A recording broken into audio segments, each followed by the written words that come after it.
And we're live. The heck? Welcome, guys. What's up, man? Welcome. Hey, it's a Yonatan and Jonathan. coincidence. Jonathan and Jonathan. Johnny. It's amazing, man. Thank you guys for being here. Really Thank you for appreciate it. inviting. No, Thank really you for having appreciate us. it. It's amazing, man. I wanted to, we've even going to set this up is because I was sharing some ideas with Jonathan at Osmo's place, isn't it? We're eating. Oh, falafel, yeah. We're eating falafel. First Where? time, by the way. It's the first time eating falafel. Where was it again? St. Joseph, where we finished our school. So close to school, St. Joseph of Bay. St. George. St. Joseph. Okay. I don't know. That's Okay, right. yeah, I don't know this place. Up north. A bit up north. Yeah, we touched like so many topics. Man, we did. And I was kind of curious because I know he disagrees with a lot of some of the things we were talking about. So that's why I wanted to. Yeah, bring those up for sure. Yeah, but we'll just see how it goes. Yeah. Just talk, go free with it. But we were talking about you're studying, or is it studying or more discovering? Both. Okay. Yeah, both. Okay. I'd say about like 60-40. Mostly researching. Okay. Yeah.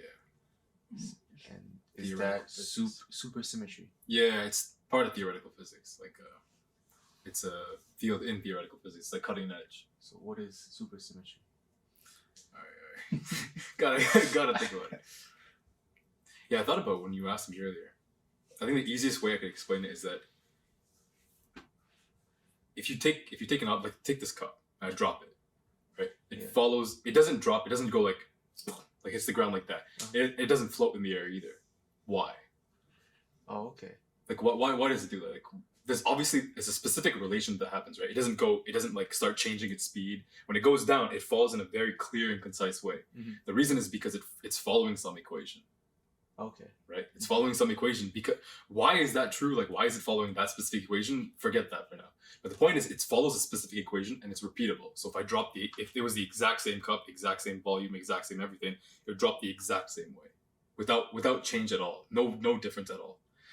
Because it follows a very specific equation. And you say, like, what does that equation look like? Like what are the variables of it? One of the variables has to be mass, right? Mass, volume, like you'd expect it to be something like this. It's actually not mass, but you'd expect it to be something like volume, density, and whatever the heck you would talk about this stuff. Mm-hmm. Not something like color, for example. If it was a blue cup, it would follow the same exact way, right? Okay. And the idea is that it follows an equation, and you say, okay, what the heck is supersymmetry? Supersymmetry is that the equations of the universe, the fundamental equations, cannot have the form that we're used to. They have to be more symmetric. So for example, if I drop this, the equation that this goes it's a linear acceleration. So it's like an x squared position, basically. Like y equals x squared from like high school, whatnot. Like the position graph would be y equals x squared in like this one thing. But equations for particles, like let's say a hydrogen atom, like a proton or like an electron, we should expect them like from a principal perspective, like if we want to find the most fundamental theory, we should expect them to be more pretty. You know what I mean? Okay. The equations shouldn't look so messy, like the equations that, like for example, like engineering equations look terrible. Like they're so messy. They're like the squares, the square roots, is all this nonsense stuff. But like we expect that the fundamental equations of this universe should be very clean and very pretty. Why is that?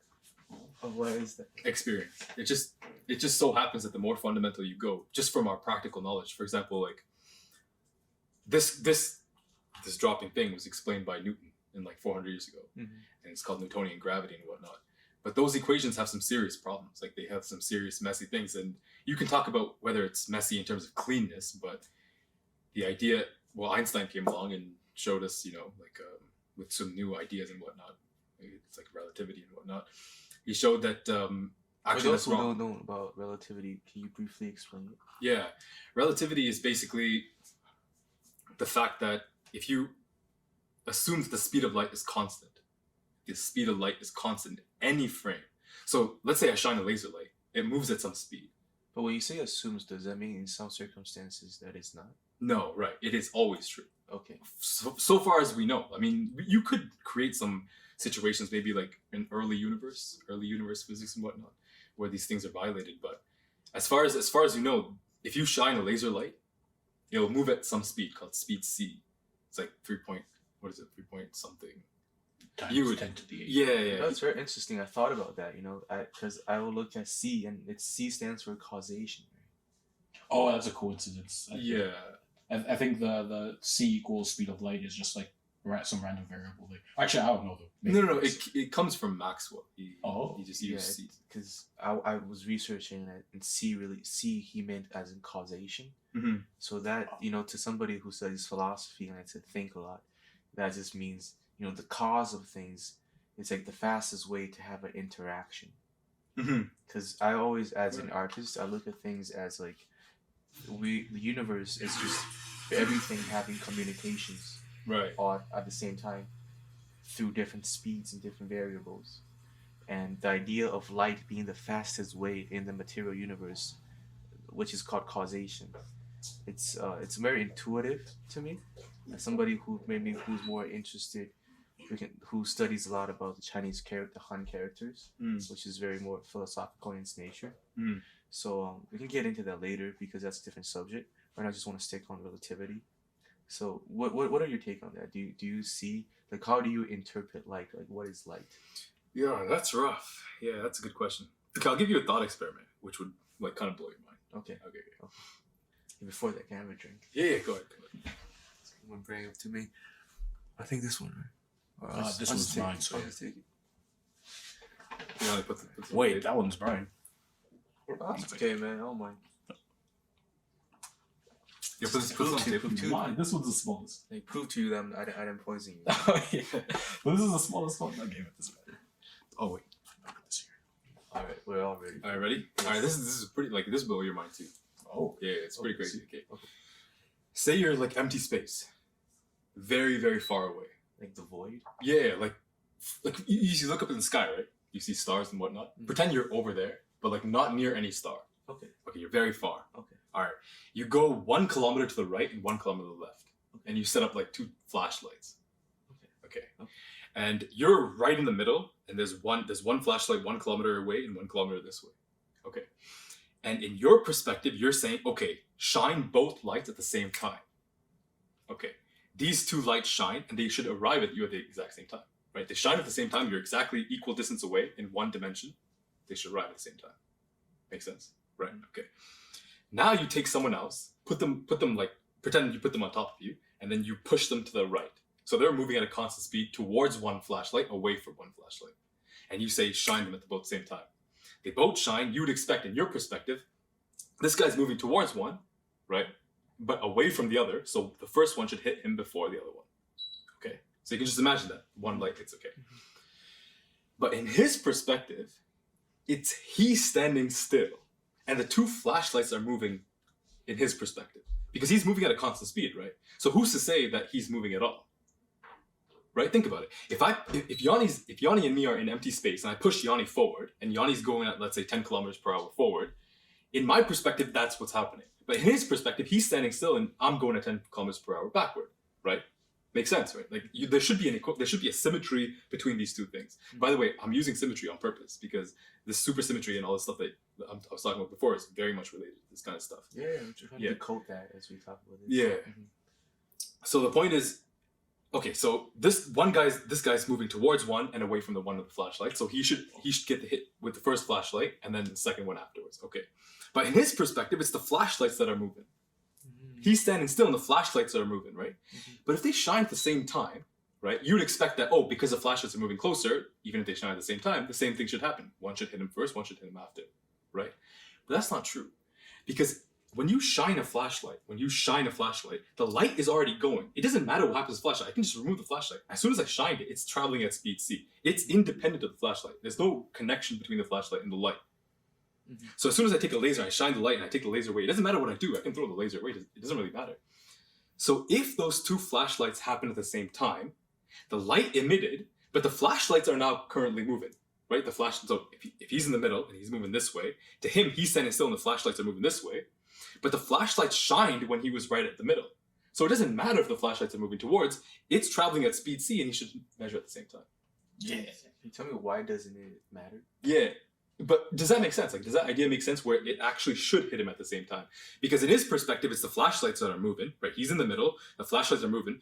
But when he's in the middle, the flashlight shines, the light's going already, the flashlight keeps moving towards him, but the light is independent of the flashlight. So if it shined when he was in the middle, the light would still travel at speed c, hit him at the middle, and he should see him at the same time. So is that what you guys call time dilation? Yeah, right. So I'm getting to that. So but we know for a fact that he observes one light before the other. This is an experimental fact. So how do you make up for this? Well, you can say if you're assuming the speed of light is constant. If, for example, it's a flashlight is moving towards here and away from him, then maybe light is faster with the flashlight that's going towards him and slower with the flashlight that's going behind him, right? But we know that's not true. We know light travels at speed c regardless of whatever frame you're in. So if that is true, they should hit him at the same time, but they don't. And the reason is because it was foolish of me to assume that both flashlights went at the same time in this perspective. See, only when I'm standing still did both flashlights blink at the same time. But in his perspective, when the flashlights are moving, the one that's moving towards him actually blinked first, and this one blinked second. And this is not some observational thing like you can say, oh, but actually they flashed at the same time. Switch this case around. I'm pretending the two people were switched. In his perspective, you're the one who's standing still, and for me, I can set them at the same time, right? I can say I'll do them at the same time, but in you, one would go faster than the other, because in my perspective, you're moving. In your perspective, I'm moving.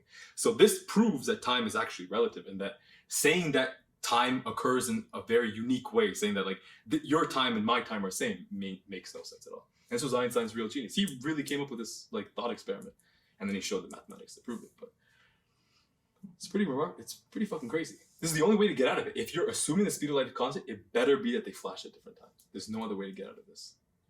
If we assume the speed of light is constant, Yeah. then they should arrive at the same time. Yeah. But because they don't arrive at the same time, then something is not constant. Exactly. Then if it's not light, then it should be time. Exactly. Okay. Right. Then what do you mean? What did Einstein mean by space time? Right. So the problem with this idea is that so as soon as you say the time is different for two observers, there's a lot of consequences of this thing. There's a lot of consequences by saying that you and I observe different times. Oh, by the way, going back to that just real quick, there's a very simple proof of this. Take two clocks, set them equal time. Take an airplane, fly it around the earth, come back, they don't agree at the same. The clocks don't read the same. They're off by some amount. So this is a very simple proof. Like, this is not some like hypothetical, like you can disagree or not agree. No, like you can't disagree with this. This is true. Mm-hmm. You can do it yourself. Just make sure you fly in an airplane, you know. But well, you have to go real fast. But anyways, the point is, okay. As soon as you say this, there's a lot of consequences, because if you're saying c is fixed, c is a fixed constant, right? And speed is distance over time. And if you're saying time is variable, then there's a way you can show that actually space is also variable. But there is a combination of space and time that's not variable. That's actually the same for all observers. It's something called the proper time, proper distance, and speed c. So in a way, they're all related. Then in that case, is gravitational waves the connectivity of space and time? Yeah, so that's Einstein's his next big accomplishment. This is what really put Einstein on the map. So this whole idea of space-time, speed of light being constant, this is called special relativity. Mm-hmm. And this was published in like 1920s or something like this. Mm-hmm. But 20 years later, Einstein showed how all of this talk is related to gravity. And you say, how the fuck is that even possible? Like, how do you even go from speed of light to space and time to explaining gravity? It's honestly remarkable, but he showed it. I think special relativity was released in 1914, and general relativity was 24. No, 1905 was special relativity. Yeah, 1905. Right. Took a while for him. 20 years. 20 years. Yeah. But then why? So in that case, he had to defeat Newton, quote unquote, in his mind. Yeah, right. Yeah. But did he get a lot of backlash for doing that? No, because special relativity was just so profoundly true. In general relativity, when he was talking about gravity. Mm-hmm. Yeah. So I don't think he got backlash because people thought he was defying Newton, because he already defied Newton with special relativity. Oh, okay. Yeah. How so specifically did he define Newton? Okay, so according to Newton, gravity is some force. Like when I explained to you, when I dropped the thing, I was talking about the equations, but you say, where did that equation come from? Mm-hmm. Well, Newton derived this so-called like law of gravitation, where he explained how he explained it in terms of a force. He explained that the Earth applies an actual physical force on this cup, which is dragging it down. Okay. Einstein explained how. What's up? Sorry, you gotta open that. You gotta sort of stop beaking. It was open. And then I closed it. Let me just leave it be for a bit.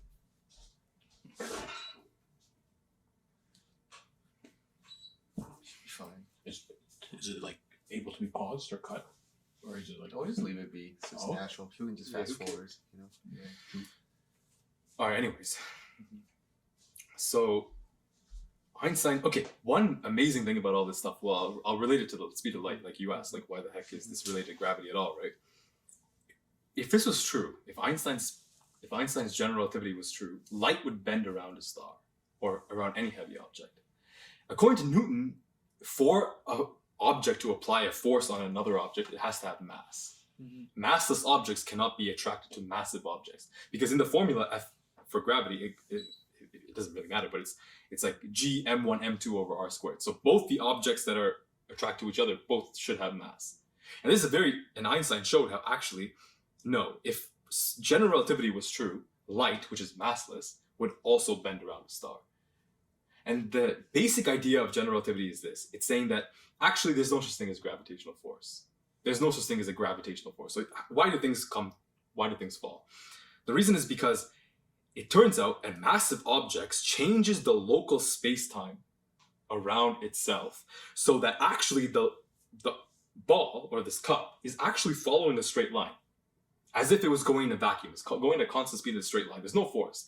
But because the space-time around it has changed, it appears to an observer who's standing outside like it's curving. But in its perspective, it's in constant free fall. This is the idea of general relativity. Wow, it's very Is there any question? Yeah, like any? No, it's very straightforward to me. Yeah. But it's very interesting to.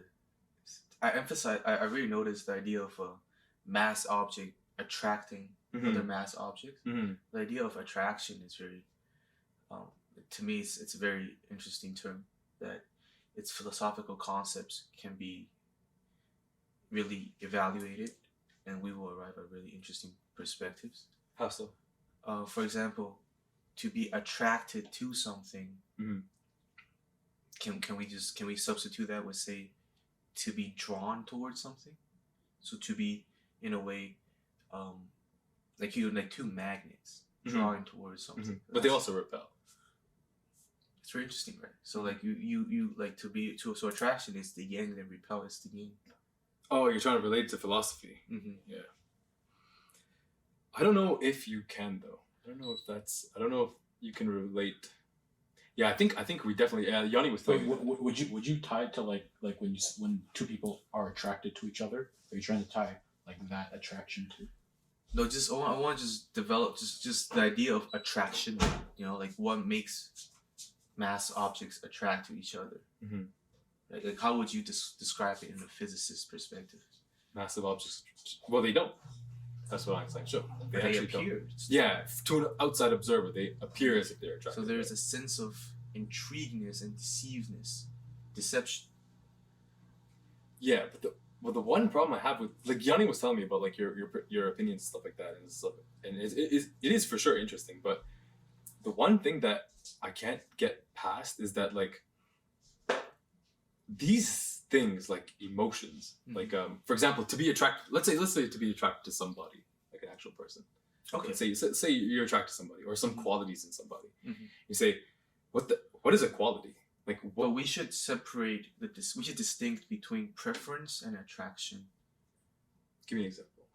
And an attraction is, I think the best example will be the physicist example, which is this idea of perceived attraction of mass object to other mass objects. Mm-hmm.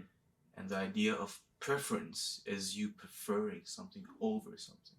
So like a weighted option in which there is a preferred outcome over another outcome that is desirable.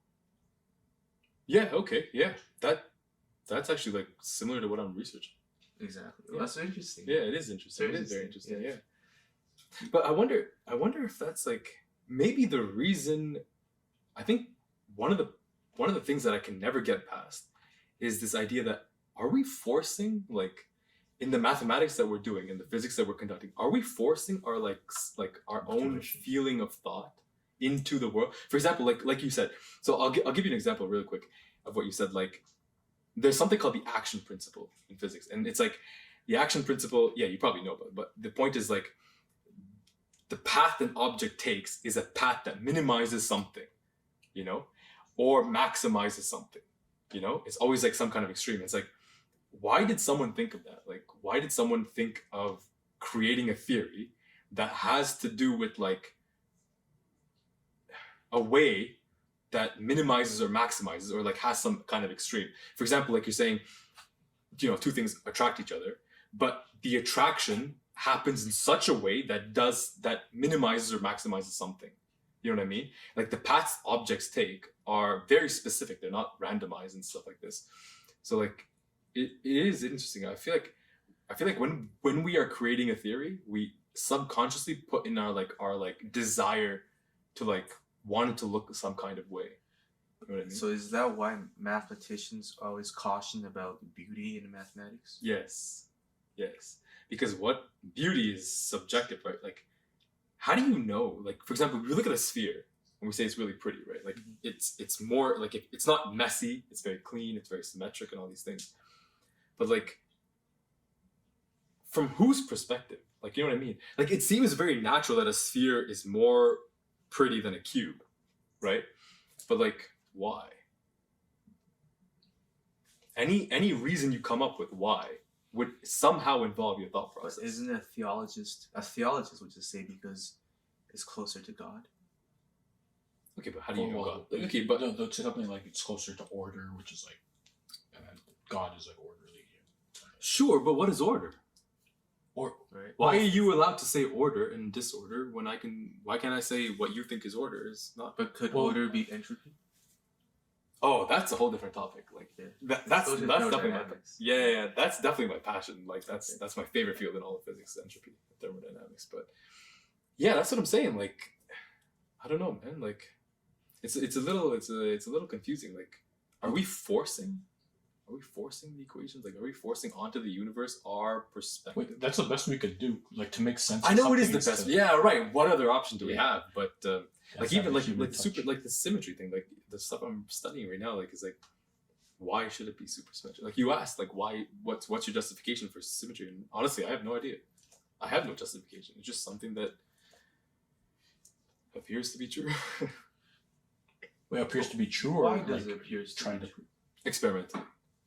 Oh, The more it's already- symmetric it's the already proven? equations, the more symmetric the equations are, the more it explains reality. What do you mean by symmetric of the equations? Yeah, so yeah, that's like I was explaining when I dropped it follows a certain equation, right, and whatnot.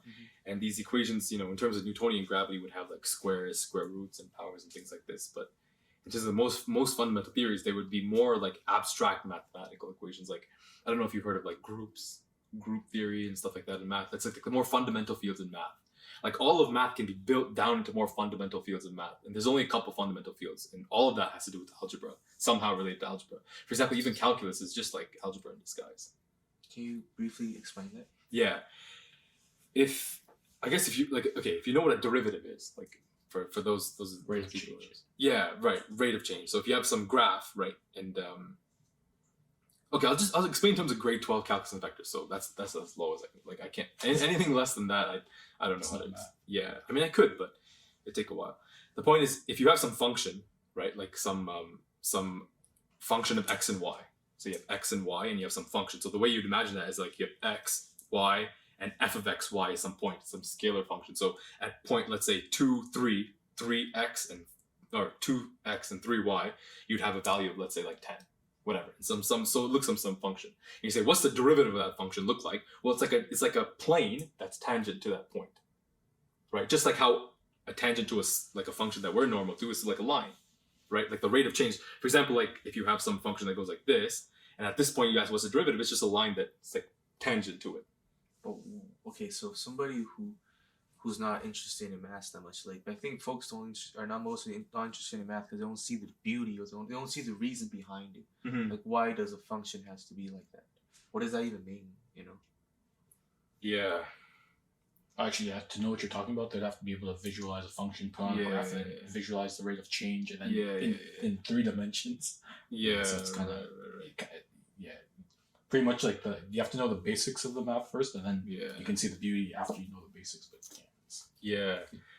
It's hard to explain without just on air or whatever. But I guess you can just take it as it is true that mathematics can be broken down to more fundamental fields in mathematics. So the more complicated fields in mathematics, like calculus or linear algebra, can be, or no, not linear algebra, but something like complicated algebra and whatnot, can be broken down to simpler fields of mathematics that actually somehow come down to number theory.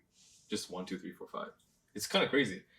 Imagine I told you the rate of change of something, like the derivative of something, is somehow related to the numbers 1, 2, 3, 4, 5. That's kind of ridiculous, right? How does the rate of change of a continuous function or whatever the hell have to do with 1, 2, 3, 4, 5?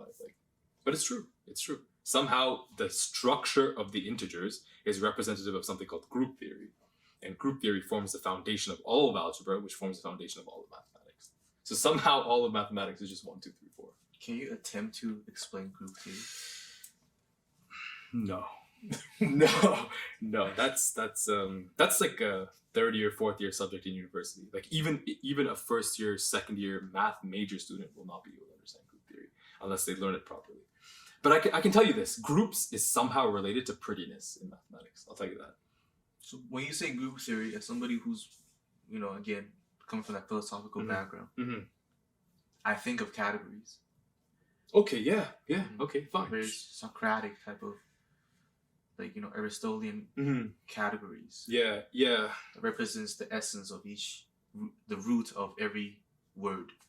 It's all meaning. Kind of like it's different rivers going to the same ocean. Is that what you mean by having different groups? No, I wouldn't say that. Okay.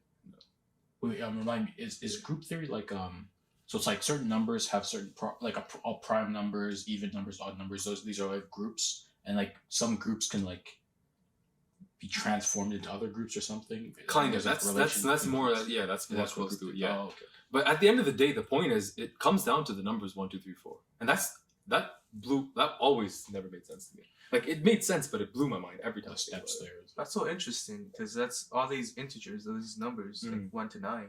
These numbers are all in our ancestors in our ancient text. I just emphasize on these numbers. So what do you mean? The idea of having the idea of sacred numbers, and how sacred number plays into geometry. What is a sacred number? Yeah.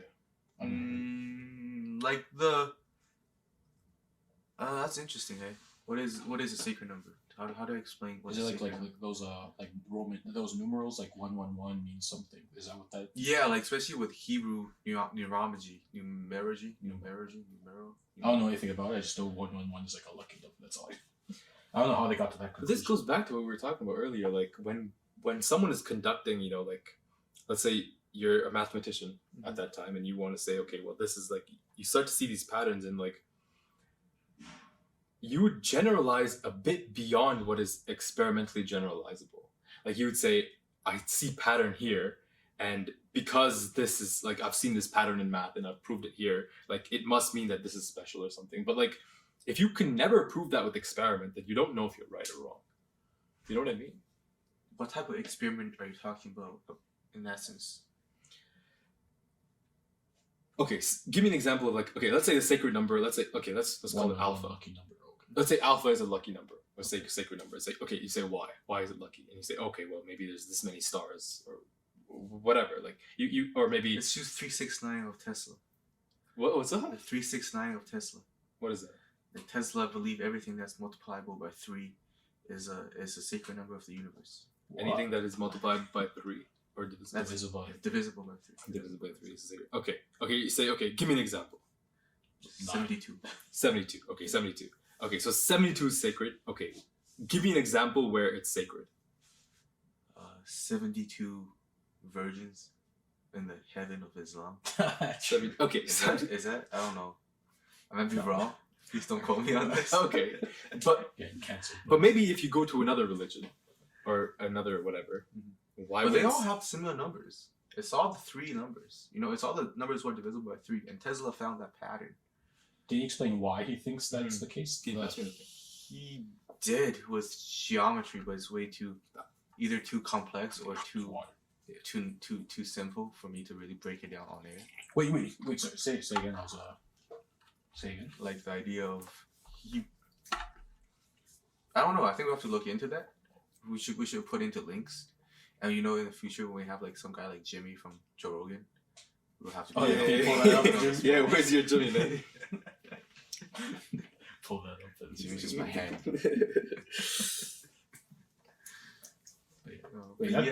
That's interesting.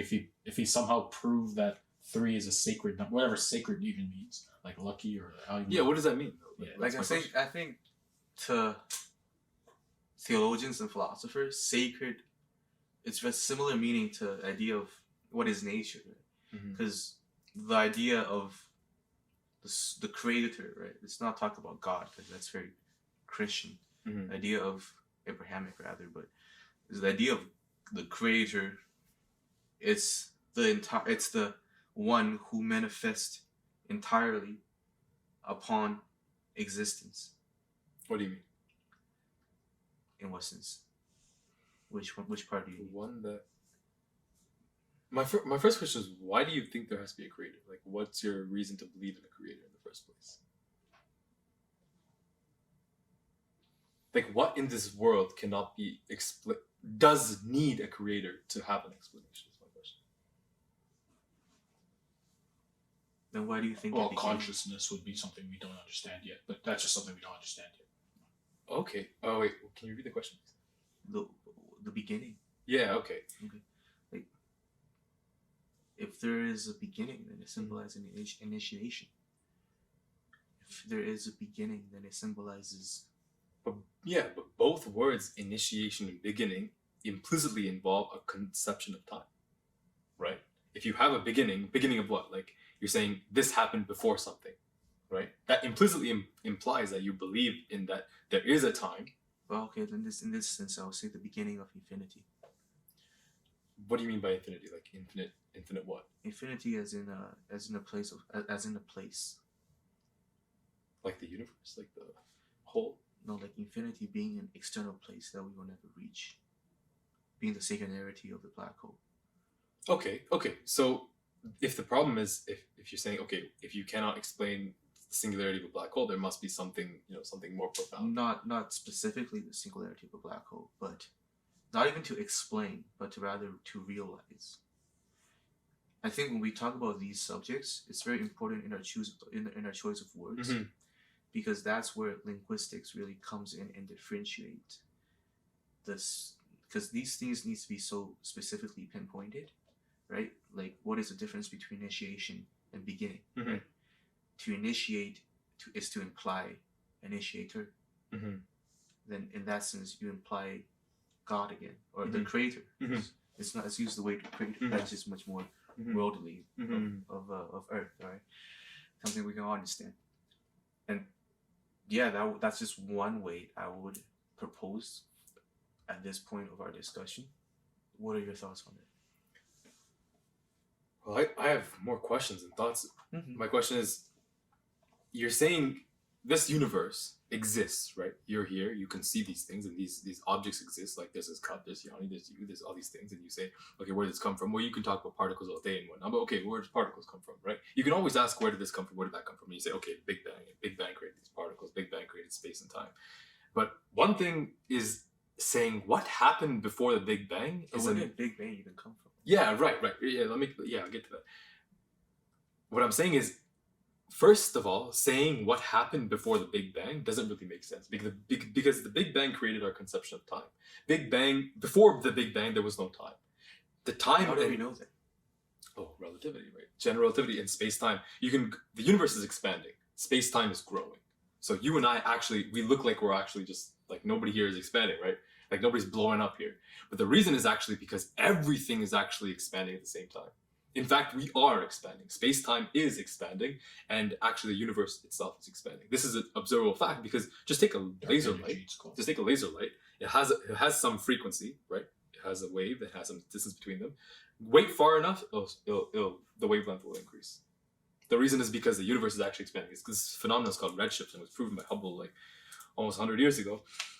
But the point is, if you go backwards, like the universe, space-time itself is expanding. It's not that particles are expanding, it's that space-time itself is expanding, and particles embedded in space-time appear to be expanding in volume and whatnot, but all at the same rate, all at the same way, so you don't notice the change.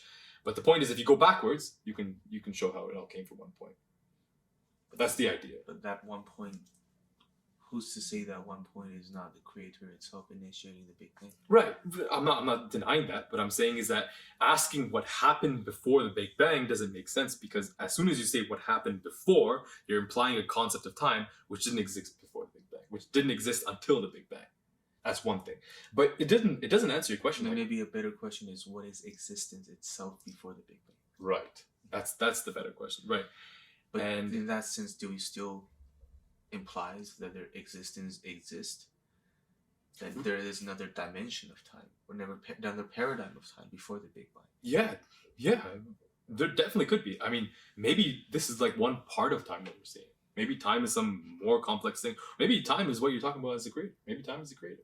Maybe all this stuff is like one of the opinions I've heard is that like the complete entirety of space-time is like a part of something more profound, you know.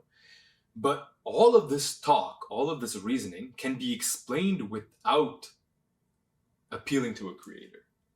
That's what I'm confused about. I'm saying, like, for example, I think most people would agree that there is no like actual like human male who created the universe.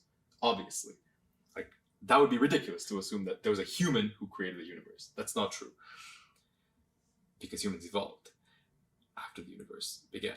But the point is, all these things that you say, okay, a creator is an entirety. He, or whatever the heck, that, or whatever the heck you want to call it, explains this and all this. But my question is, why are you calling it a creator?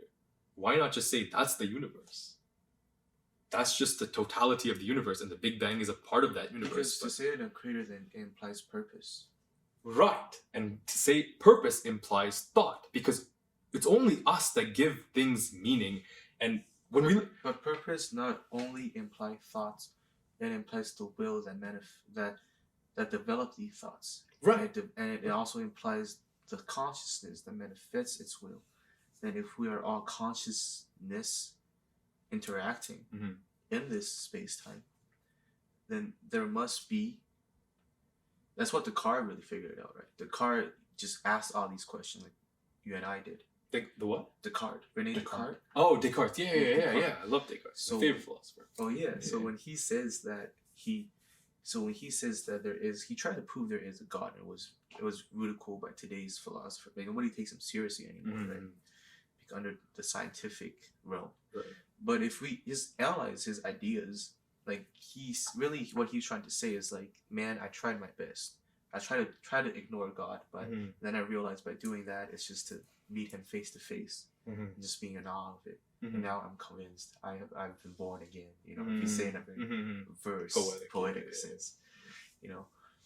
But going back to that, it's the thought, the will that developed the thought, and the consciousness that manifests its will. Which consciousness? Right. What type of, what is, like, you know, consciousness, some consciousness with more capacity to manifest itself than you and I created us in order for us to delegate the task of the manifestation itself. Right.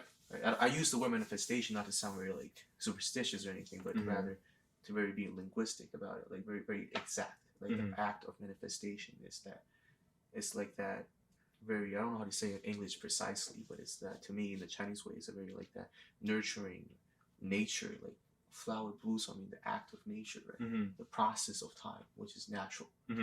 That is the best description of manifestation. So in that sense, do you see where I'm coming from? I definitely see where you're coming from. I've thought about this for like my whole life, man. And this goes back to what we were talking about with supersymmetry, because I don't know if we know any other way to think than the way we already think. Do you know what I mean? So we have a brain. We think in terms of conscious. We think we're conscious. We think that these things exist and like all these things, but we have no other way of thinking. But we don't only have to think. We can also sense. How so? Give me an example. Like, this is a very artistic example because and then we're talking about intuition here, right? Like, why does an artist write a song? Why does that feel? Why does that song hit you that certain way? Why does the food taste like this? So when it comes to food, is more maybe like a rudimentary example because we're dealing with material here. Yeah. When it comes to abstract ideas like a painting or like a song, how these frequencies of wave, right, like sound waves or like light within that painting hits you, gives you that specific feeling. To me, I realized that's another dimension, or a dimension might be the best way to put it, or then the paradigm of communication. Because we are communicating something that is much abstract, that is beyond linguistic itself. It's a form of language that is beyond linguistic. So, we kind of like, we're differentiating things, but we're still using each part of the same thing to differentiate itself. And coming from, being Chinese, that's very intuitive because that's just like the whole yin yang symbol you see all the time. It's that Tai Chi idea. It's like, and yeah, that's what I mean when I say like, you don't have to just think. It doesn't have to be analytical. You don't have to think. Is kind of to like think to imply to analyze. Right? Like, analyze is to put yourself outside of the structure of this perceived reality. Sometimes you can be within this reality, and then you can also realize information that can only be realized by sensible facts like listening, hearing, or seeing. Really, that's the idea of mindfulness meditation, is to really allow yourself to get in touch, like to feel your body. Like the idea of being an athlete, right? Is you don't have to think about do this. You just have to feel the muscles. If you train your muscles so much, you and I, being an athlete for a long time, we both understand this. So, but I feel like that part right now, it's currently being overlooked because obviously science is so practical, and I'm in no way of any of my ideas is trying to just go against science. Rather, science as natural philosophy, as as a scientific method, the idea of induction, those are very important principles that we should. These are tools that really helps us to understand. But we shouldn't like throw out the bathwater with the baby. Like we shouldn't be like religion bad, religion all that. Religion came from just ideas, like science came from. It lacks that induction because it was more intuitive understandings. Right? It could be form of stories. The story itself might be fiction, right? Just like good fiction, the essence and the morale of the story, the moral and the theme of the story is universal. And that's the idea of being the creator itself too.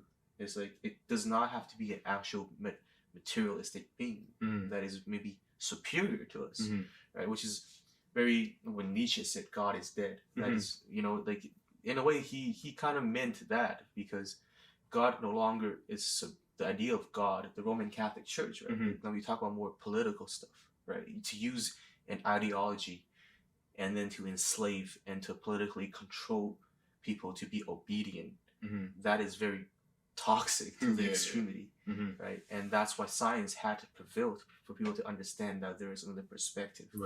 But these two things, analytical induction and intuitive sensible feelings, are just same thing of the same different side of the same coin.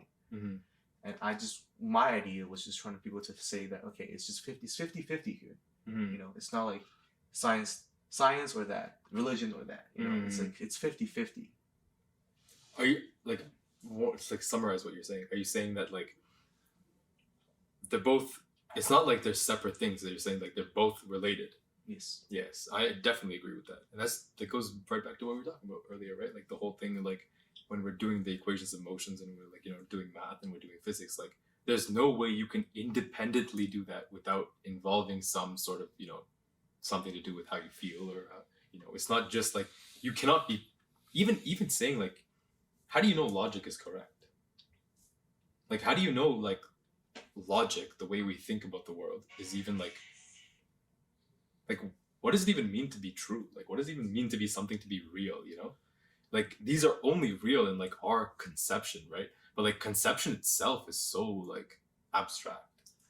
You know what I mean? But conception differentiates What do you mean? because of perspective, right? Like we can use, like, that's what I'm saying with two sides of the same coin. Mm. Like, we can use general relativity to prove that perception is subjective, Mhm. and therefore we can then determine the level of conception or understanding is different from individual to individual. Mhm.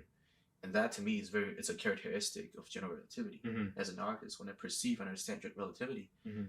I see it like that. Mhm. And I think there's merit to that. Like, science cannot, it's not only just an observant of the universe, right? But rather it can really be used and practical into our daily lives Mhm. if it can be interpreted using the other side of that coin. Because in the end, they're both trying to tell the same story, Mhm. you know?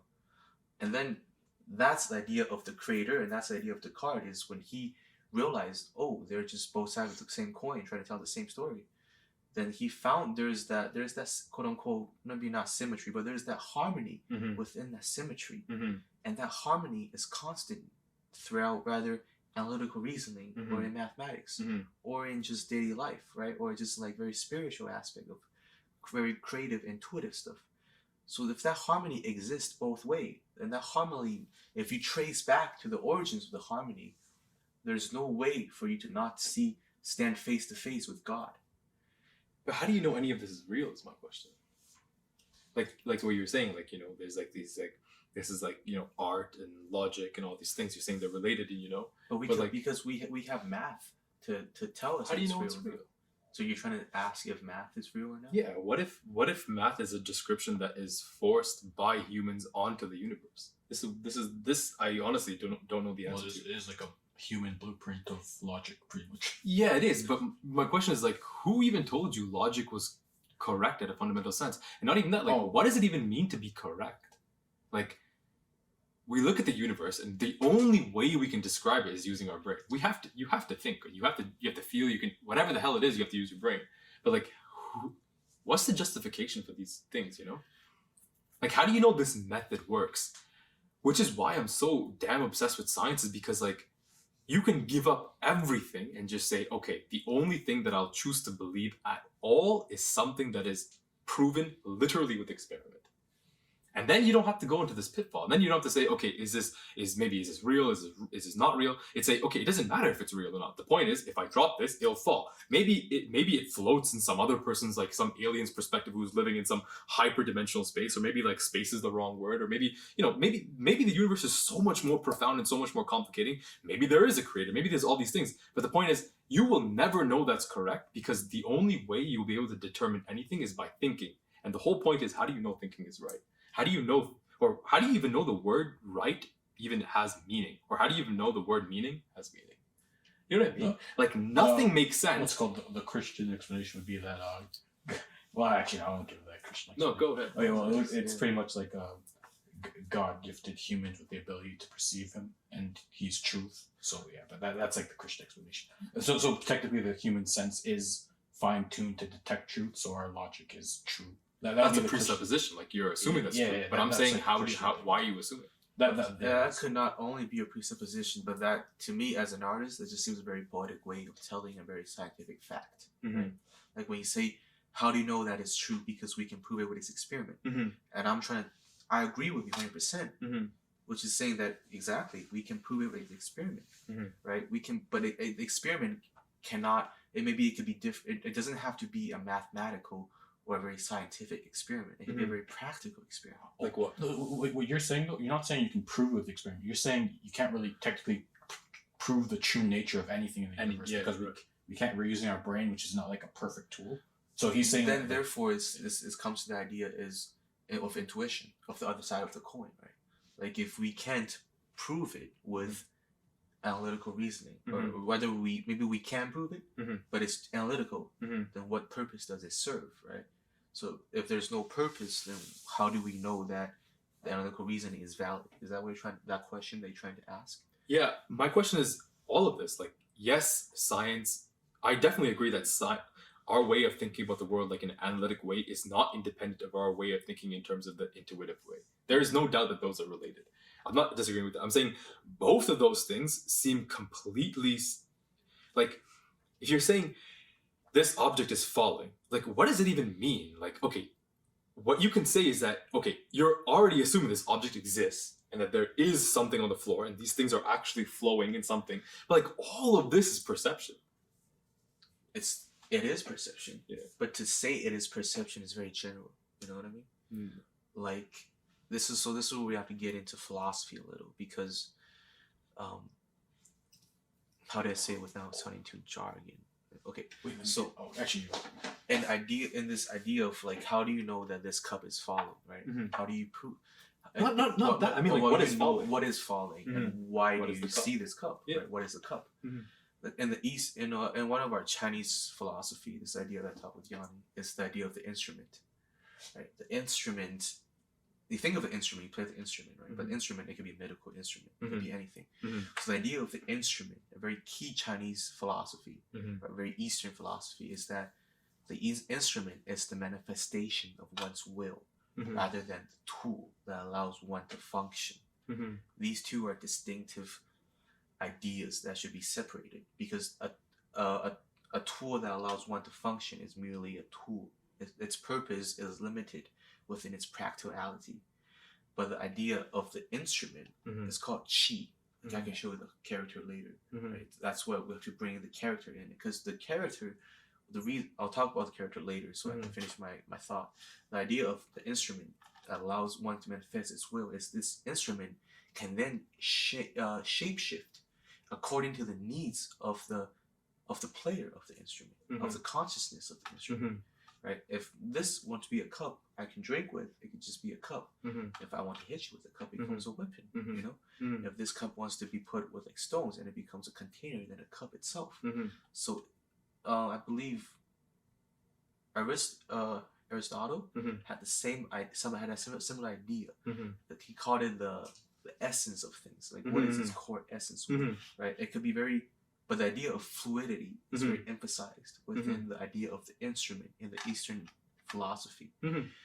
So to understand that, then you can really understand consciousness better, because then you can take things at it as it is, but the reason for you to take things as it is based on your perception, and your perception is based on your understanding of the world, and that has to do with the level of information and experience that you have with the world, and what you decide to do with that experience, the choice you make within that experiment, that is the will of your consciousness. You know, so it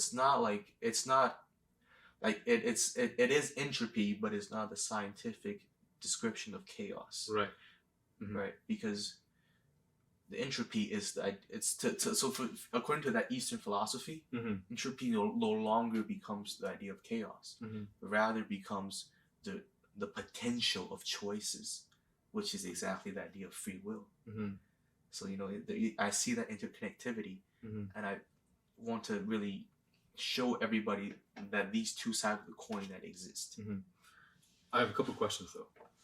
The first part is, like I said, there's no doubt that these two ideas are related. Like, for example, you were saying, like, you know, like the chi and whatnot, like it creating something like you want it to be a cup. That's not so different from the idea that things are made of particles, and like those particles are not discrete. They're continuous. Like, for example, quantum mechanics tells you that yes, it's made of like discrete protons and whatnot, but like they're all related. They're all connected to each other. And so like, I definitely see this idea, but I have two questions. One, why even introduce that idea? Like, what do you gain from introducing an idea of chi that you don't already explain through just, let's say, quantum mechanics? Because other than art. Because you need to have that artistic perspective to understand the essence of things. That is not, so you need to be in it, because that goes back to the analytical versus intuitive, right? Analytical is really like you're out of it, you're observing it. Intuitive is you're in it. Right, you're participating. It becomes because then there is a sense of participation. You realize that you realize the idea of chi. You know, and chi is not the idea of energy. That it's different chi. Right, it's really the difference of characters. That's why characters. So allow me to go briefly in depth about the characters. The characters then really allows you to go in depth to really analyze different philosophical context in a very symbolic value. So that symbolic value, what does that mean? Is it gives you room for you to interpret, and the interpretation is then determined upon that will of consciousness who's doing the interpretation. So in a way, it becomes a closed circuit. You know, and I see that as electromagnetics. You know? Sure, yeah. Then you see what I mean? Like if you definitely, that's so like it does. It's not like pseudo anymore because it's backed by science. Right.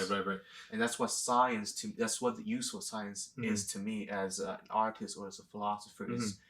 It's when it comes to daily life, right? It teaches us the way for us to manifest our will. Because I wanted to use the word behave, but behave has a political context to it, right? What has the word of behave. Oh, okay. Like you ought to behave because of society construct, right? So if we devoid of that, then it becomes the choice of your of your will, because then in doing so we prove that free will exists. Yeah, a little bit, but okay. First, I understand how these two are not distinct for sure. Like even like the work I'm doing, like sometimes I don't. It's not purely analytical. Like when you're trying to come up with something new, you can't just use analytics. You have to use some you need intuition. Like Einstein was famous for quoting intuition over knowledge and whatnot. Like even in science, you need art. There's no doubt about this. But my point is, that is true because the person doing science is a human, you know. But all of this stuff, all the stuff that we've talked about, we haven't talked about evolution yet, and that's one thing that's we have to talk about. If you want to talk about thinking or thought or art or especially analytics or whatever the heck you want to talk about, or humans or anything, you have to talk about evolution. But evolution right now is controversial. It's not controversial at all. Oh, it's. Let me explain what I mean by controversial. The idea of evolution is similar to the idea of entropy. When I say that, I mean, does entropy mean chaos or free will? That's the same question we have to answer when it comes to evolution. Does evolution means that we evolved from primal animals, or does it mean that we descended from higher beings? No, first one. Wait, isn't free will chaotic? Aren't they the same thing? Like, we'll get to free will in a second. Free will is much more discovered, right? We much more talked about. But when it comes to evolution, it's very distinct that science tells us one way. That is very different from how, let's just say, our ancestors tells us. Definitely, yeah. In a very, but not the literal sense, right? We're just thinking about the symbolic and the theme of it, right? It's like we have a great potential. We come from the higher quote unquote dimension. Our consciousness, it's more so up in the heavens. I'm not talking about any of that. I'm talking about the evolution in biology. That we, me, Yanni, you, we are Homo sapiens, and our ancestors are blah blah blah. But that would still not clear the problem, because the idea is we're not talking about the literal physical body. We're talking about our consciousness. You know, is there an evolution of consciousness? Yes. And if there is an evolution of consciousness, is it coherent with the evolution of the physical appearance? And that is something that even Darwin himself did not answer. If you go back to read his studies, right? Definitely, Darwin did not know about this at all. Yes. Yeah. So if we blindly follow that, I'm just saying there should be cautions to it, right? I'm not saying that I'm not even asking if it's right or wrong, but rather it's like, even it's, what again, right? Question that we talk about, what is right or wrong? But the idea of that should not become a dogma. And I know to you that is not a dogma, but to people with maybe not deeper understanding that you have, they might take it as a dogma and dismiss the other side of the spectrum. And eventually, if enough people do that, then there's chaos in the sense of political, in the political consequences. And that is something that the spiritual text then serves because the spiritual text try to remind people the idea of that balance that should exist, or that exists in itself, but we should realize. Two things I want to say is, one, if you're going to believe any theory in science, then you have no right to believe in that theory unless you believe in evolution. The reason is because evolution is the most proven theory in all of science. There is no theory in science, including quantum mechanics, general relativity, whatever you want, that has enough proof like evolution does, one. And two, it's... I got a question about that. Yeah. And two, the way in which... I think evolution is misunderstood. I think, like what you were saying, like I think when I say the word evolution, like what does that even mean? You know, like... But evolution from... That is, you learn in biology. Just pure biology. Not, you know, some like, not some, you know, like, nothing to do with philosophy. I mean, just like the pure science field is more rigorous than any other pure science field in all of science, including physics, chemistry, whatnot. So if you're going to believe that the hydrogen atom is real or that genetics is real, you better believe evolution is real, because there's more proof for evolution being true than the existence of a hydrogen atom. I think everybody believes in that. It's rather I think now we're in the field of arguing, or rather debating, or rather discovering the sequence of evolution. How so? Like, can you give me an example? Like why traits were chosen, kind of thing. Like the sequence in the sense of the source of evolution. Oh, there is no source. That's the beauty of the whole thing. Wouldn't the source be survival? But I think No. that I still think that source is debatable, because that then relates back to the idea of the creator, right? If we just assume, or if we close the casket on saying there is no source, then I feel like that is very hasty in that sense, you know. Okay. I definitely am not dismissing the idea of a creator, but I can tell you, I can be 100% sure of this. You can start from a single cell organism and explain the evolution of a human without even a bit of doubt. There is no gaps in this knowledge here. There's no like, oh, but it could have been like that. No, you can start from a bacteria and explain Homo sapien perfectly. And this is the idea of evolution. This explanation is more rigorous than anything. So how you go from a single cell to multi-cell? How do you go from multi-cells to organs? How do you go from organs to brain? How do you go from all these things? I think everybody agrees on that, especially in the philosophical and the science realm. But what people want to discover now is, upon that being certain, what is the sequence? Is it the fact that consciousness descended from a higher plane into this physical body, or did this physical body then arise as consciousness itself? That is a question that we are actually dealing with right now. Definitely, yeah. And I think the route that I guess I want to provide is like, hey, like, it's not too ludicrous to entertain the fact that consciousness descended from up above. Say it again. It's not too ludicrous to entertain the idea that consciousness descended from up above, albeit a higher dimension of the universe, right? A higher principle, higher density of the universe that we cannot understand, or we cannot perceive. Like it goes through us, right? Kind of like how a higher dimensional being will go through us. We don't even feel it, because we don't have access to that frequency. You know, like, I think there is more evidence in science to suggest that is the case than the other way around. I disagree. Right now. I disagree. How about I give it a shot explaining consciousness? Okay, yeah. Actually, I'm curious. Okay. Because I actually thought about this a lot. Okay. So, first question is, does a bacteria think? This will take about 10-15 minutes, but I think it's very amazing. Can a bacteria think? Do you agree that a bacteria can think? Okay, let's like, what does it even mean to think? Okay, let's forget that for a second.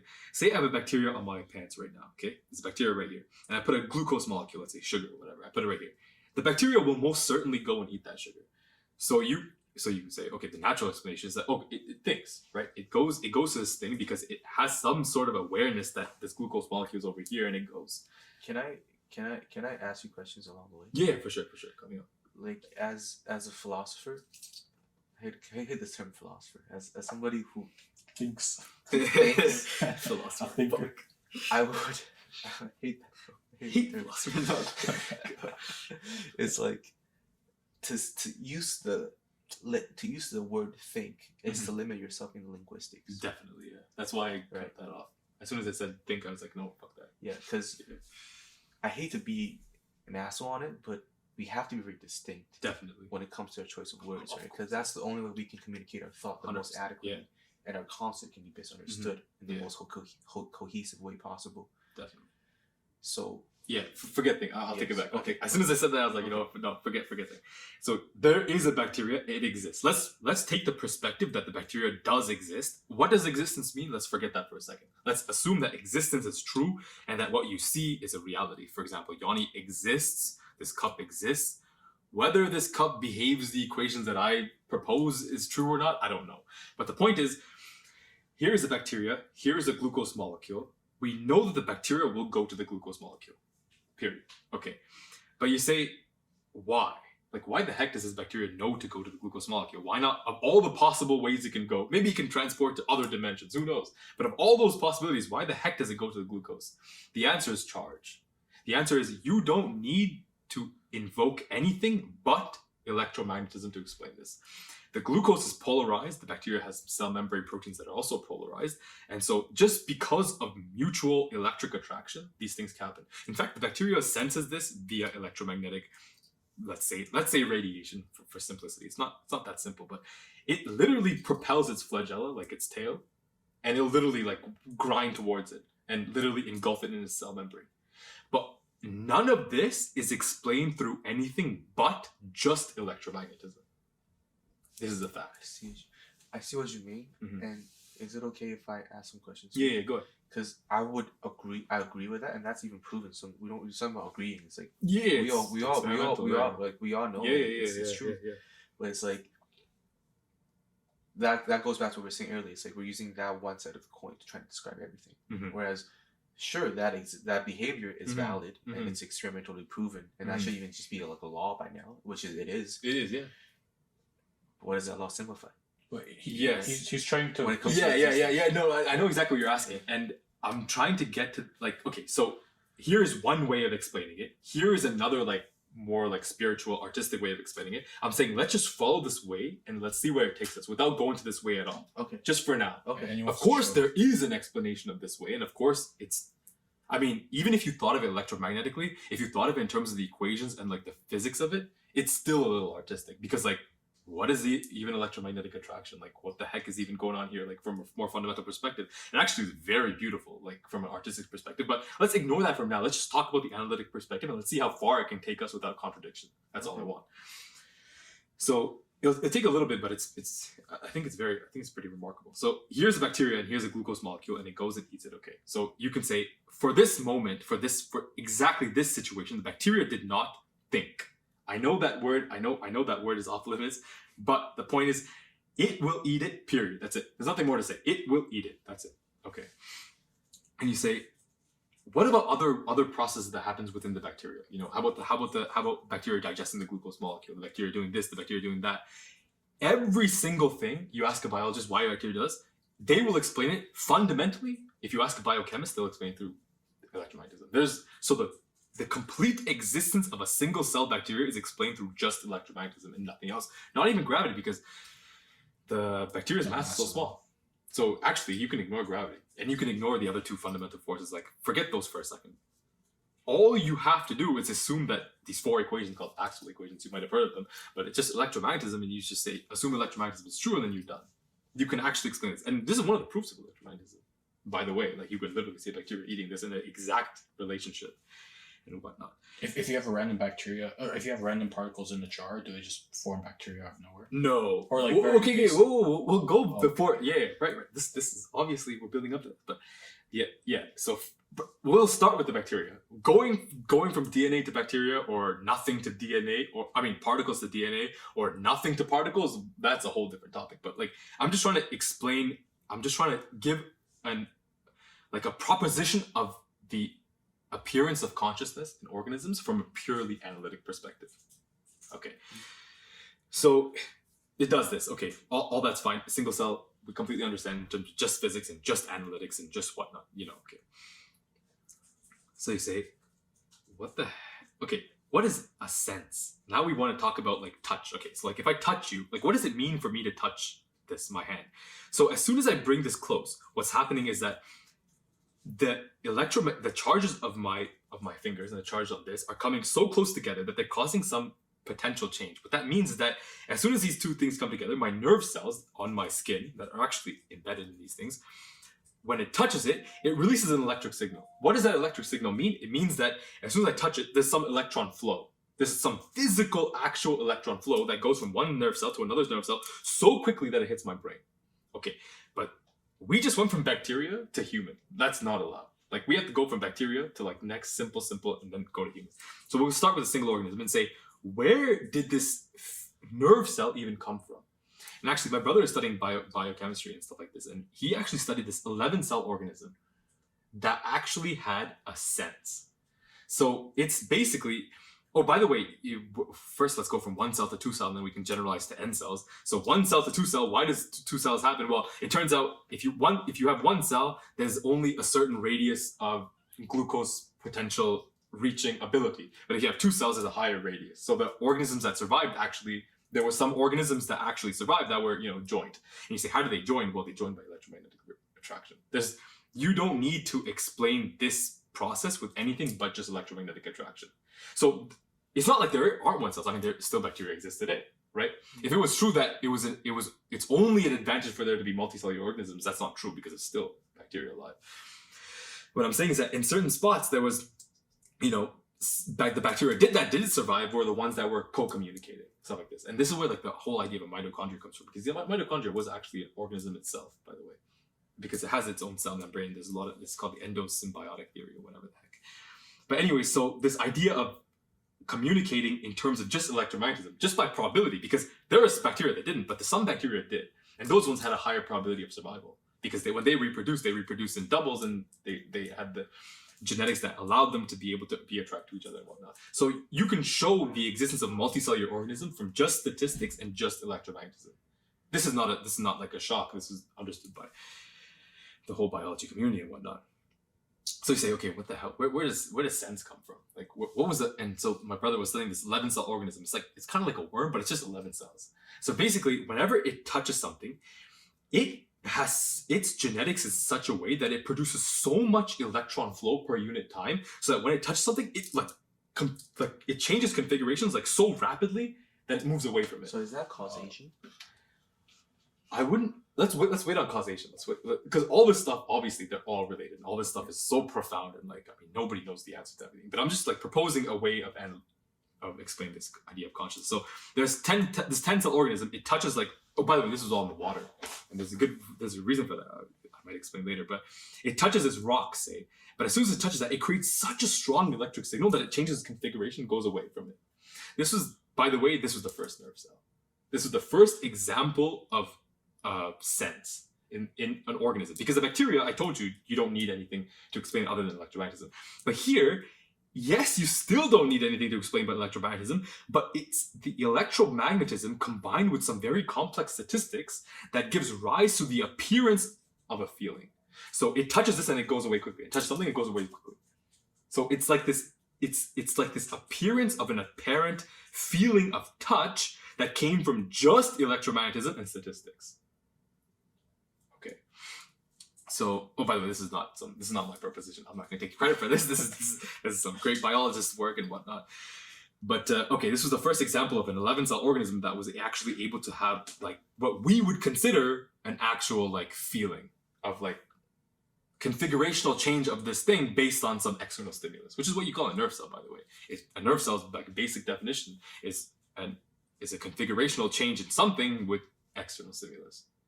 Okay, so it touches a rock, it makes this configuration change. With the directions going, I feel like you're going to say the consciousness is too complex. It's just a very complex system of things that we can... Yeah. Wait, but I'll build up to it. No, I'll build up to it though. I'll build up to it. I think I've told Yanni this. Oh, I did. Yeah. But I'll build up to it slowly. So you have this 11-cell organism, and you say, okay, well, they communicate because it's an advantage, and you can use the word evolutionary advantage, but it's more. I mean, the word evolutionary advantage is synonymous to statistical advantage. this is where I think people this is where I think the controversy of evolution comes in. Is like, I'm not saying that something is consciously driving this. I'm saying all you need to assume that statistics of this universe exist, that, things are permutable, and that there is an advantage to having, more of something or less of something and whatnot, and all these things. So anyway, so this is the first example of like a nerve-like cell.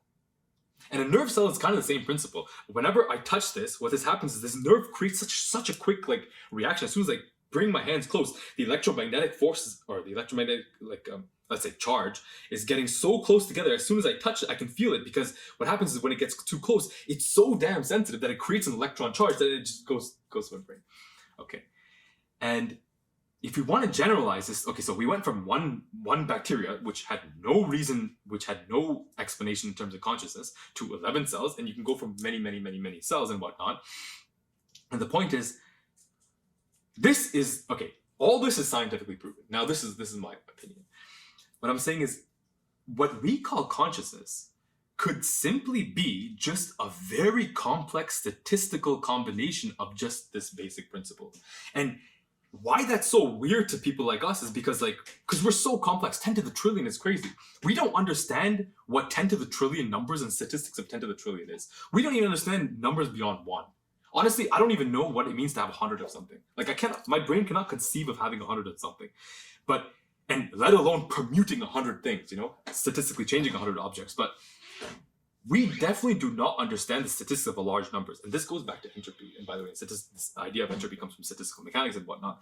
But the point is, consciousness could be a very, very hyper complex statistical sort of dynamics of fundamental principles that are purely governed by electromagnetism. Because we know this statement is somewhat true, because we know that the brain is made of neurons, which is involved in charges and is involved in signals being transferred and whatnot. But the brain could be just a very complex statistical mess of just electromagnetism, but applied to crazy numbers that go way beyond our perception. It's so complex for us to understand. Because I just told you, if you look at a microscope and you put a glucose molecule and you look at this bacteria, there is no human, no matter how logical you are or analytic you are, there is no human on this planet that will look at this bacteria eating this glucose molecule and say, this just happened. It looks like the bacteria is thinking.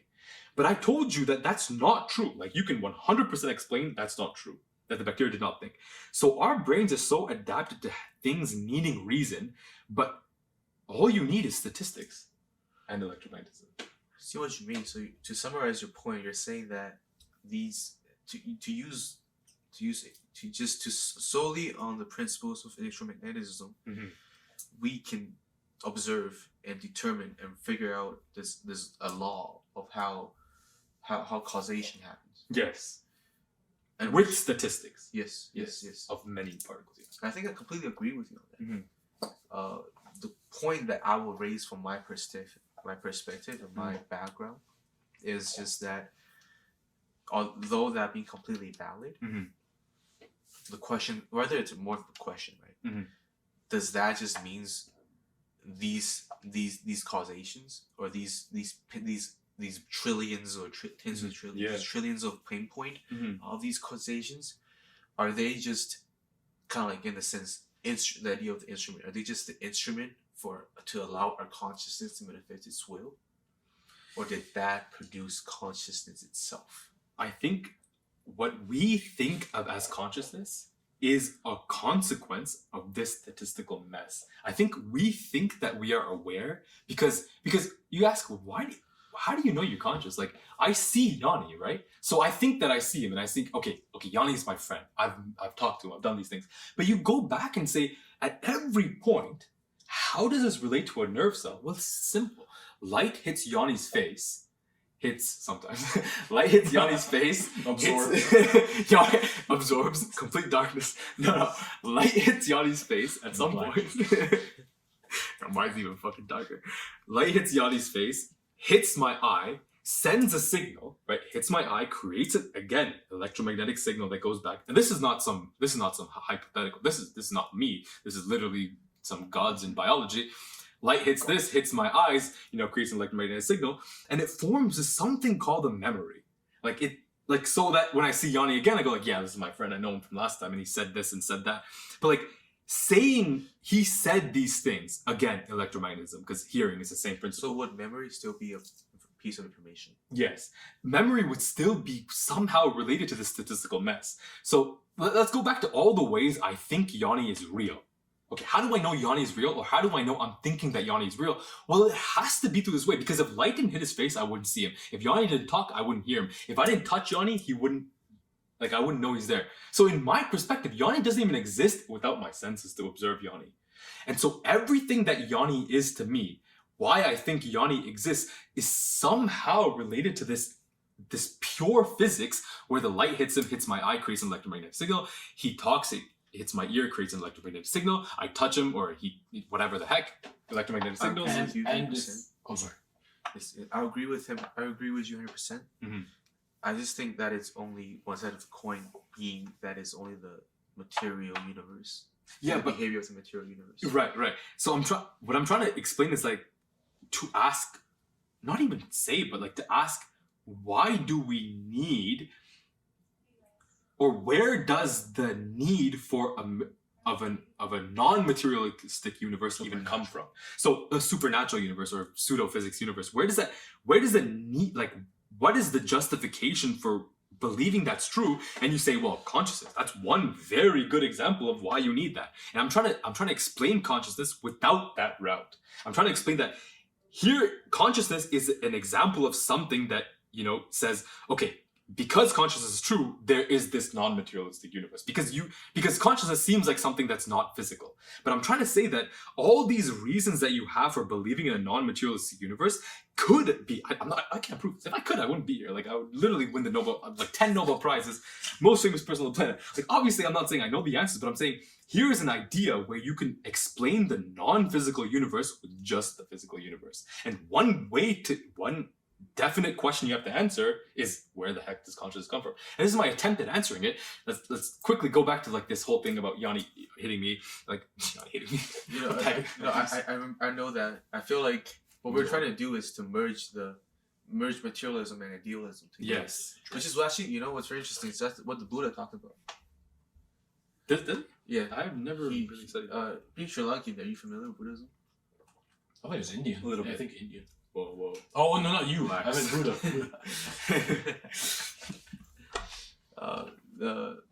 No, like, vaguely. So without going in depth, Mhm. very vaguely, Mhm. the idea of the Buddhistic idealism is that it's to realize that there is a connectivity between the material and what's perceived to be the non-metaphysical world. Mhm. They're actually two sides of the same coin. Mhm. And that is one of the core principles of Buddhism, or what Mhm. Buddha will try to tell people, is that cool, materialism is cool, materialistic world is real, it exists, Mhm. but it's the same thing as the non-material world. Mhm. It's literally two sides of the same coin.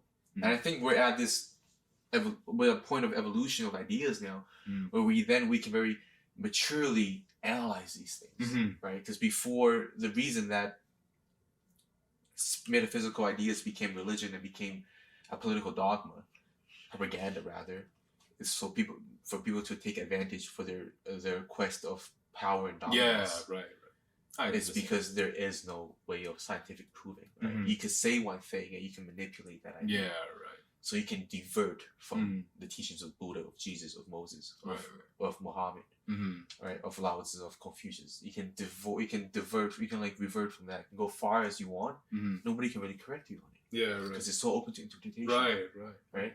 But now this idea, now we have science. Mhm. This has become such a useful tool and a useful instrument for only for us to like not only like as a tool in the sense of just science being science, Mhm. which is so beautiful on its own. Yeah, right. But also science can then become an instrument for us to realize for us to realize existence itself. Right. Yeah.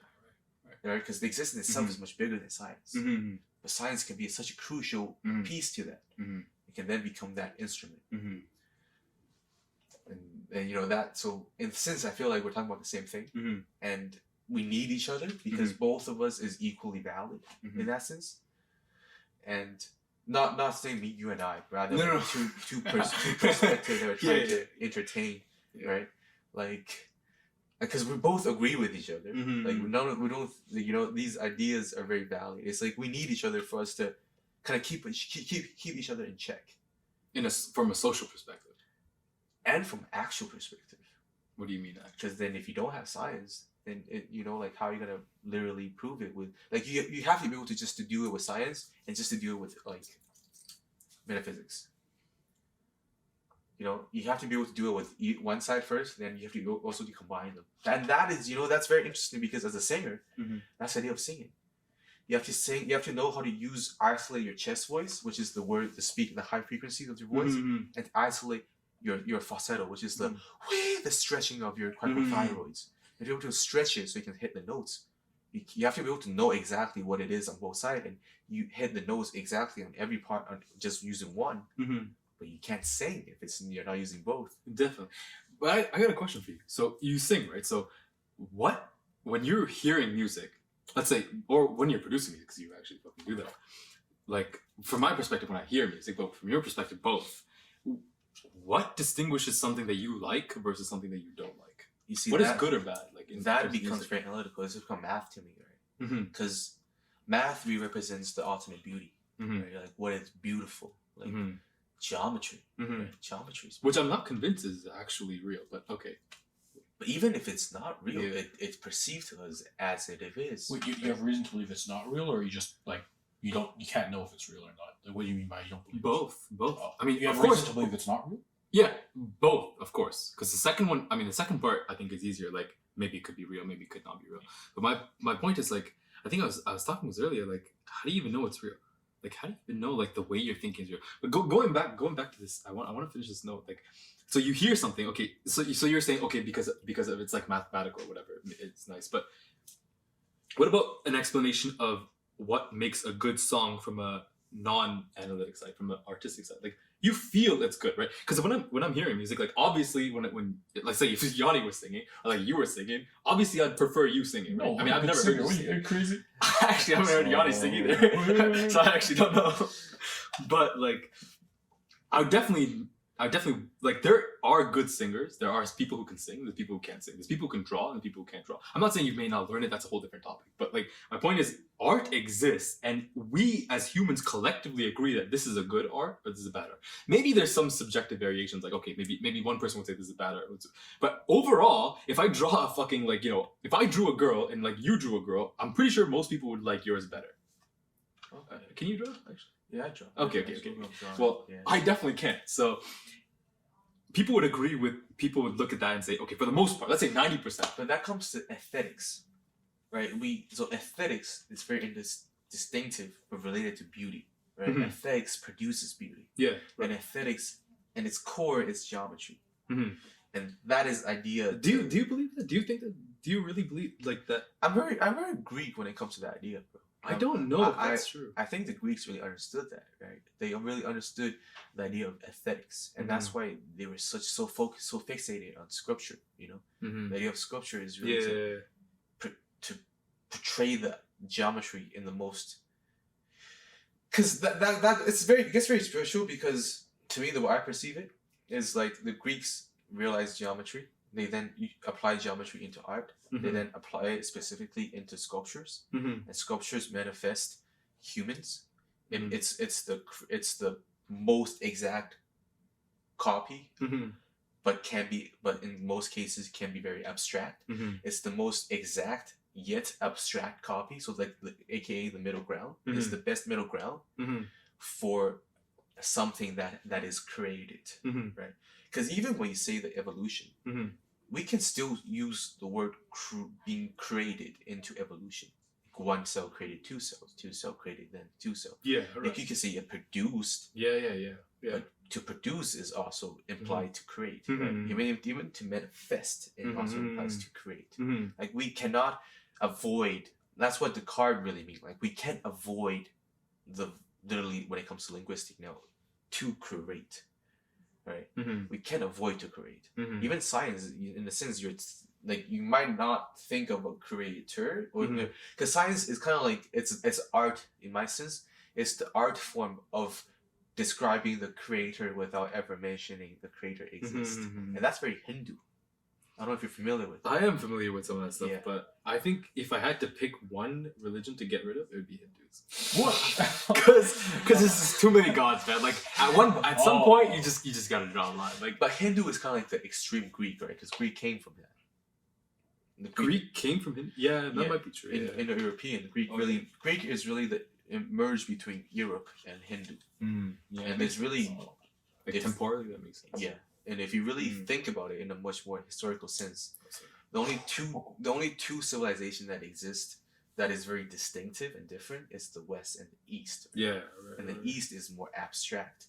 Whereas even with Sanskrit, even though Sanskrit is the originator of all the alphabetical languages, but the idea of Sanskrit really diverged into Greek and Chinese hieroglyphs, right? Chinese characters. Okay. And the idea of Chinese characters is really to use painting as words. And so I wanted to talk to you about this because I want you to see the importance of the characters, right? Because we think of the characters being Chinese right now because of an nationalistic and political influence during the last 100 years after World War II, especially when the East went from being center of the world into being third world country for a period of time. So that shift of perspective really hit really hard, right? It's like being Roman in the 400s, in the 5th century. You feel like you guys are not center of the world anymore for the first time ever. And that's really what happened in the Far East. I can't speak much about Sri Lanka, but I do understand that Sri Lanka, being a very Buddhistic, being the merger of Hinduism and Buddhism, it compiles a lot of those two idealism versus materialism ideas, right? Yeah. Now, especially with modern technology and modern science being introduced all globally, right? It gives us a very inductive reasoning for us to really understand the sequence in this material world. I use the word material world because I want to distinct that from the metaphysics. Right. Even though we can use science to prove that there is a strong causation and relation between them. Yeah. Right, but we don't necessarily have to all the time because there's forms of agreement that we can agree on. There's there's level grounds that we can agree on. Yeah. And Chinese characters, or just Eastern characters itself, because it was used in Korea, Vietnam, and Japan and every country, so it's not really just Chinese, but these Hanzi or Hanja or Kanji, no matter however you call it, we're trying to say those. It really literally means the characters created by the Han people, right? But the Han people meaning nearly like 200 BC, like the the biggest dynasty of China. Yeah. Second biggest. So, but that character was popularized obviously due to political conquest and cultural superiority during that period of time, in that period of geometry, not geometry, but geographical location. But okay, that aside, all the political good and bad aside, let's not go there because that's irrelevant. Just let's talk about its philosophical connotations. That the reason that I want to bring that up is because the characters is the best middle ground for abstractness versus logical, because it could be used logically when it comes as a language in linguistics, but it could also mean very symbolic stuff, which can translate philosophical ideas very well. Not translate in the sense of translating it into another person even, but to translate throughout time. Like for an English speaker to understand the philosophical idea of Greek and Roman people, it's very hard to do it very natively because then you have to learn the actual language. It's a completely different system. But even though we can speak different languages, let's say ancient Chinese is much different than today, modern day, and even the Korean is much different than Chinese, Japanese is very different than Chinese. We can understand our philosophical understanding because we use a certain character, and that certain character we already agree on the meaning of that character. So it's kind of like using a cup to describe things, right? It's no different than that. It's like that characters exist. Actually, it's also the same thing that we use by Africans and Mayans and Indians. It's called the Naga Mayans. Like just all hieroglyphs. Yeah. In general, like the Egyptians used it as well. in general, it's devoid of phonetics. So when you do that, you kind of like you take people to another dimension, but then you kind of devoid of you're kind of devoid of time. You go out of time. What is that? A more intuitive way of saying is like when you see English text, you know exactly what each word means, so you can like pretty much have like an exact correct interpretation of what they're saying because you can just read it. But for hieroglyphics, you have to use your intuition to like understand like kind of what's being said, right? Something like that. Yes, but then with that with more understanding, obviously, then Can you give me an example? like for example, water. It's really just, or let's say ice. All right, it's two water dots and the idea of water. So it means water reverted. The characters of ice, which is bing in Chinese pronunciation of the characters, literally means water reverted. But then, I got a question though. What is the purpose of this? Like, what's the sort of? It's clear why science has a gain, right? A game. Gain. Airplanes, whatever the heck, tables, whatnot. What's the other than an emotional, like sort of, let's say like a dopamine hit, like from drawing or like singing, like what's the gain that goes beyond emotion? But I mean, I guess you don't really need a gain beyond emotion, right? That's reason enough. the gain will be an sensation, Right. which then can translate into knowledge. Which then, when you have enough various sensations from emotions, you can then evaluate its differentiation and differentiate the principle and the frequencies of that emotion. Then the idea of superior emotion and an inferior emotion is actually to use superior and inferior in the most romantic sense, right? In the word, in a very Latin root, which is literally mean higher or lower, right? Without that political context, More like the preferable, more preferable, least preferable. Yes, right. Like it's hard for us to discuss these philosophical contexts in English. It is easy because we can be very exact, but it's hard for people to understand because we have to revert to the origin. And it's hard because language is always evolving, and the Western language is always phonetical. Even with sensory languages, I think Sri Lankan speak Sri Lankan, right? Yeah, like Sri Lankan. Even it's so similar, right?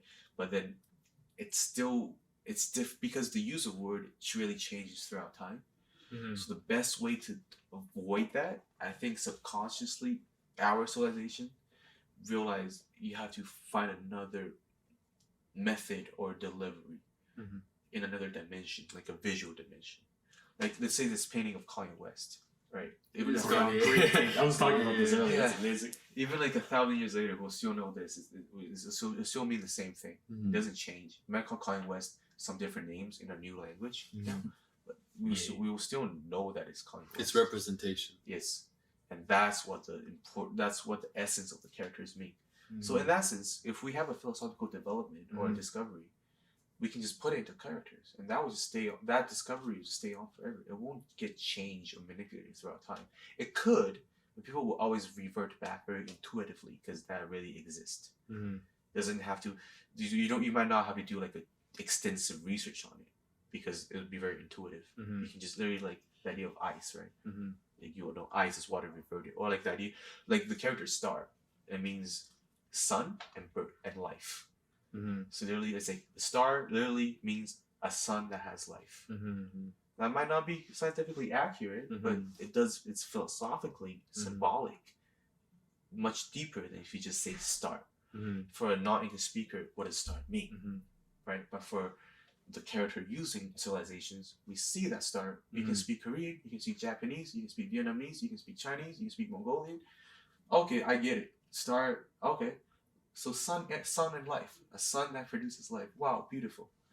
We can say it in our own language, right? And that's hard because people still speak different languages. So if you want to say start in Korean, and I want to say start in Chinese, I won't understand you when we're just communicating. But when we write it down, we can pass it on, and that's the trade-off that we made in the East, in the Far East especially.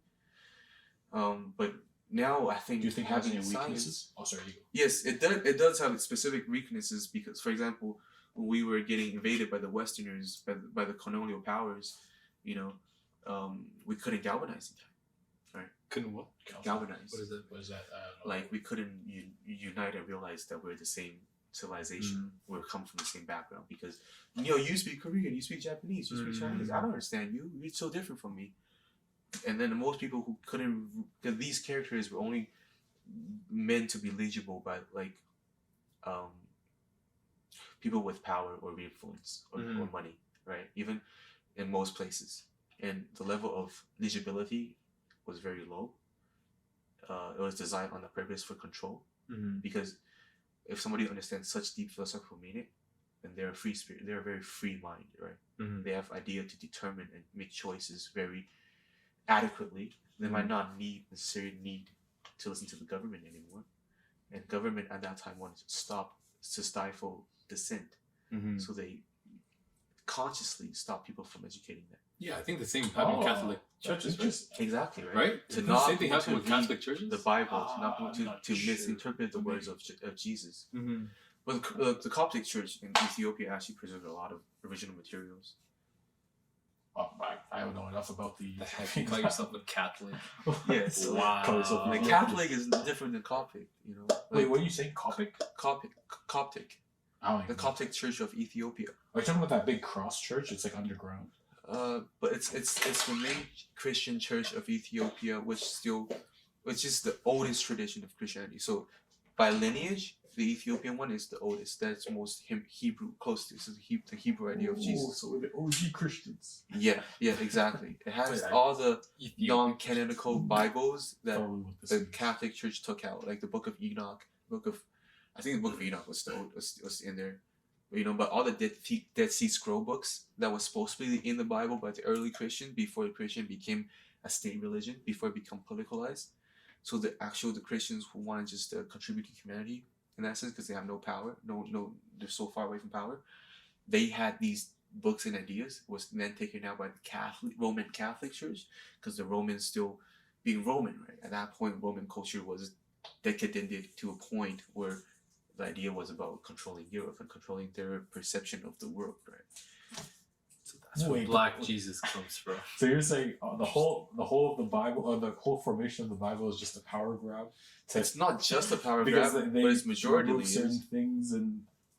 exactly. Oh, okay. Because the word I don't was know written if in I- ancient touch Greek that. and ancient and Hebrew, right? So Wait, what was like? Do you know of the reasons why certain texts were taken out? Was it because they didn't make any sense, or like they weren't significant at the time? Like, was that ever discussed? we have to go to there's the Nicene debate, I think. If I'm wrong, comments can spam me and tell me I'm an asshole and dumbass. Yo, I forgot we were being recorded. Yeah. And I am kind of drunk and tipsy. Yeah, Oh, me too. I'm definitely tipsy. I felt it for a second, but But you the did? Council of Nicenes did take out a lot of key ideas of Jesus. Like even the book of Jesus was taken out of the Bible. the book of Jesus. So the like, actual book written by the Jesus wait, was there's a taken book out. of that. What's it called? What? Just called the Book of Jesus. What the heck? I'm gonna look The that Book up. of Mary Magdalene, which was Jesus' wife. We're very certain that his wife, which then the Catholic Church called Magdalene a prostitute. Like imagine being Jesus and then your wife being called a prostitute. You have an organization that praises you but calls your wife a prostitute. That's fucked, bro. Maybe That's people were wrong. jealous. Like how I'll be so angry if I were Jesus. I got a question. Yeah, I got a proposition. Apparently, I had a kid too. So you know That's how Jesus was like God born, right? I think Mary just cheated. Marriage is cheap. Oh, You know what I'm saying? No, think about it. This is very- Mary cheated, told Joseph, like, oh, God put the child. I mean, Joseph, the idiot, was like, okay, fine. But then, what the heck? So we have fire alarm every day here. Oh, shit. Yo, on Oh, the fire that's alarm so- note, I'm gonna go use the washroom. We're gonna keep recording so we can keep all these materials. We can all use it. Yeah, give me one. Just let me pee. Yo, I totally forgot we were on a podcast. straight, man. I totally forgot we were on a podcast. People actually look at it. How many followers did you get? I don't know.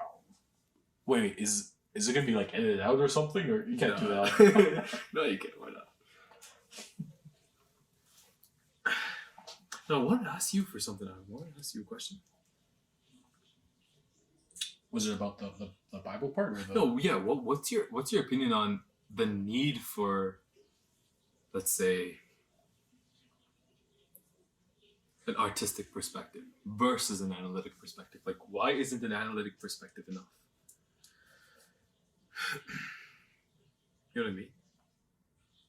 Because like art comes from evolution, right? Like what you think is pretty and whatnot comes from an evolution. So like, I was just wondering like what you thought on like the distinction between metaphysics and physics, or like the need, like what is the need for metaphysics? What's called your assumption on the consciousness thing was an assumption, by the way. It wasn't like a No. like, I know. we can't That take was a that proposition. Yeah, No, if that's I true, know. then I can say, oh yeah, there's no need because Yeah. But the thing is that there's some things that are like not really explainable, and there's some things that Yeah, but that goes back to what I was talking about, yo. Like the whole like, what does it mean to explain something? Like, I don't think the consciousness debate will ever be solved because like, what does it even mean to know something? Okay, this is a weird. Okay, wait. I hope he edits this out because I. Well, I'm not gonna edit it out, bro. Wait, you're not? Okay. Why would you? It's nice. Get that No, naturally. Okay, never mind. No, say it. What's up? Well, no, I don't. Okay, so it's like. Never mind. So it's like. The artistic thing like gives like satisfaction to. I don't want to say it. It's not. I don't. Oh, come on, man. Come on, Yeah, please. say it. I'm actually curious what you would say. The thing is, I can't have the right word. It's one of the things where you have to say words and you just know what I mean. Yeah, That's like. this is what he was talking about, the characters. It's so hard to explain. Yeah. It's like if I could just draw characters, you'd be like, oh, that. Okay. What's it called? So like what's it called? So. I don't. Okay, skip. No, do it. Take your time. Skip. It's too hard of a concept to explain. All right, let's divert to the Okay, NBA. basically, things are very complex. Art is like an easy way to manipulate complex systems, and like what's called, Art is an easy way to like. What did you say? Like. Oh, do you mean that art I'll stop it. is because of its abstractness? It could be used very positively and negatively, like just how like the spiritual artistic teachings of these quote unquote saints and prophet was used for political control. Well, I was gonna tie to why religion, like why like spirituality is necessary. Remember how you said it's like two sides of a coin, and he's saying like most of it can be explained with one side. But I think the was best gonna way say to there's put it. a whole aspect of things that can't be explained, and for that, but I was gonna tie it to. But don't you think that's just because science is catching up? It's because our intuition is much more quicker and faster to realize things. Yeah, But then we need to use empirical scientific understanding to then prove which of these intuitive understanding is actual valid and is within aligned with the principles of the universe. Because something we could be wrong, but we can make all. But that could all. But just because we're wrong, it does not mean that it's not valid. Right? That's like the Buddhistic idea of having different pathways all into the same ocean. Like the killer might have to kill to realize that he needs to not kill, and he must have to go through that sin of killing millions of people, having that blood in his hands, to then realize that is fucking wrong. And he should, and to really relieve himself of his karma. That's the idea. The idea of karma is not this idea that you do bad thing, you'll be punished. Right? It's not a very Christian Abrahamic idea of like very straightforward, but it's rather the idea of karma in the East. We all coming from very like very Eastern background, even Africans, very Eastern in that sense. Yeah. It's the idea of like of how causations affect your choices, right? Like if you feel no guilt at all from killing, but you are still quote unquote going against the laws of the universe of not killing. And again, we're talking about just strictly in a very Buddhistic sense, right? You might feel fine until you don't anymore. And then all that karmic debt that you pile up hits you at once, then you realize. That makes you realize. But that takes you to a new dimension in your mind, which then you then start to computate and then actualize and then realize a lot of new perspective. Your whole shift of your perspective changes. Right. Your world perspective changes, even though the world as an objective, very materialistic world is still the same. But that the entire perception, it's so drastically different that it allows you to make completely different choices, which Mhm. is based upon completely different principles, and that is what they call it a paradigm shift, right? Yeah, right, Mhm. right, yeah. I did study some philosophy. And that's like by the way, same yeah. thing as like quantum mechanics and general relativity. It's like a paradigm shift. You know, to It me, is, that it looks is, like yeah, a it paradigm is, shift. it is, for sure. Yeah. No, what you're saying makes sense. Like, even in like regular life, like you have to go through certain experiences because like analytics will convince you something is true, but you won't believe it. Mhm. Even if you have like you say, okay, this is statistically true or this is like experimentally true, like you have to go through a certain emotional pathway to be able to believe it's true in the first place. So there is a relationship between emotion and feeling and knowledge, because like, and that goes back to what I was talking before, like what the heck does it even mean to know something? Like at some very deep level it might be that knowing something is just a very complicating emotion. Like believing something is analytically true may be just something that's actually emotional. Like this is what I wanted to say with like the whole math idea and this whole logic being maybe not true, is that like at the end of the day it's still emotion. Like at the end of the day you can't remove our human thought from an empirical, sort of pathway. And most of my life I thought like, this is just science, and like, science is the right way to go and there's no other way to go. But like the more I realized that like what makes me believe something is true is beyond whether or not it is empirically true. It has to have some sort of emotional involvement, because there is no way to distinguish emotional involvement and logical thought.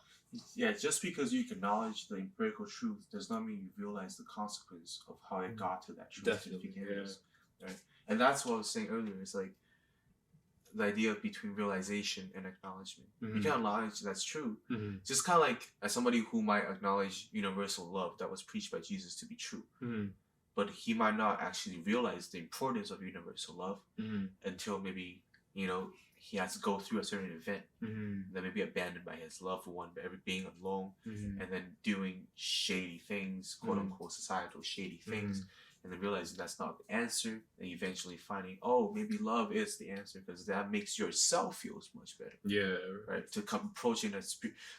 So in that circumstance, that very case study circumstance, this person has to go through all that, even though he might already know, okay, that is true, like, oh, Christianity teaches us this, and and what is like, then because that, if we can get people to see, if we can scientifically prove the power of love, then I feel like we will achieve much. I feel like the biggest 21st century is to, one of the biggest tasks of the 21st century is to scientifically prove the power of love.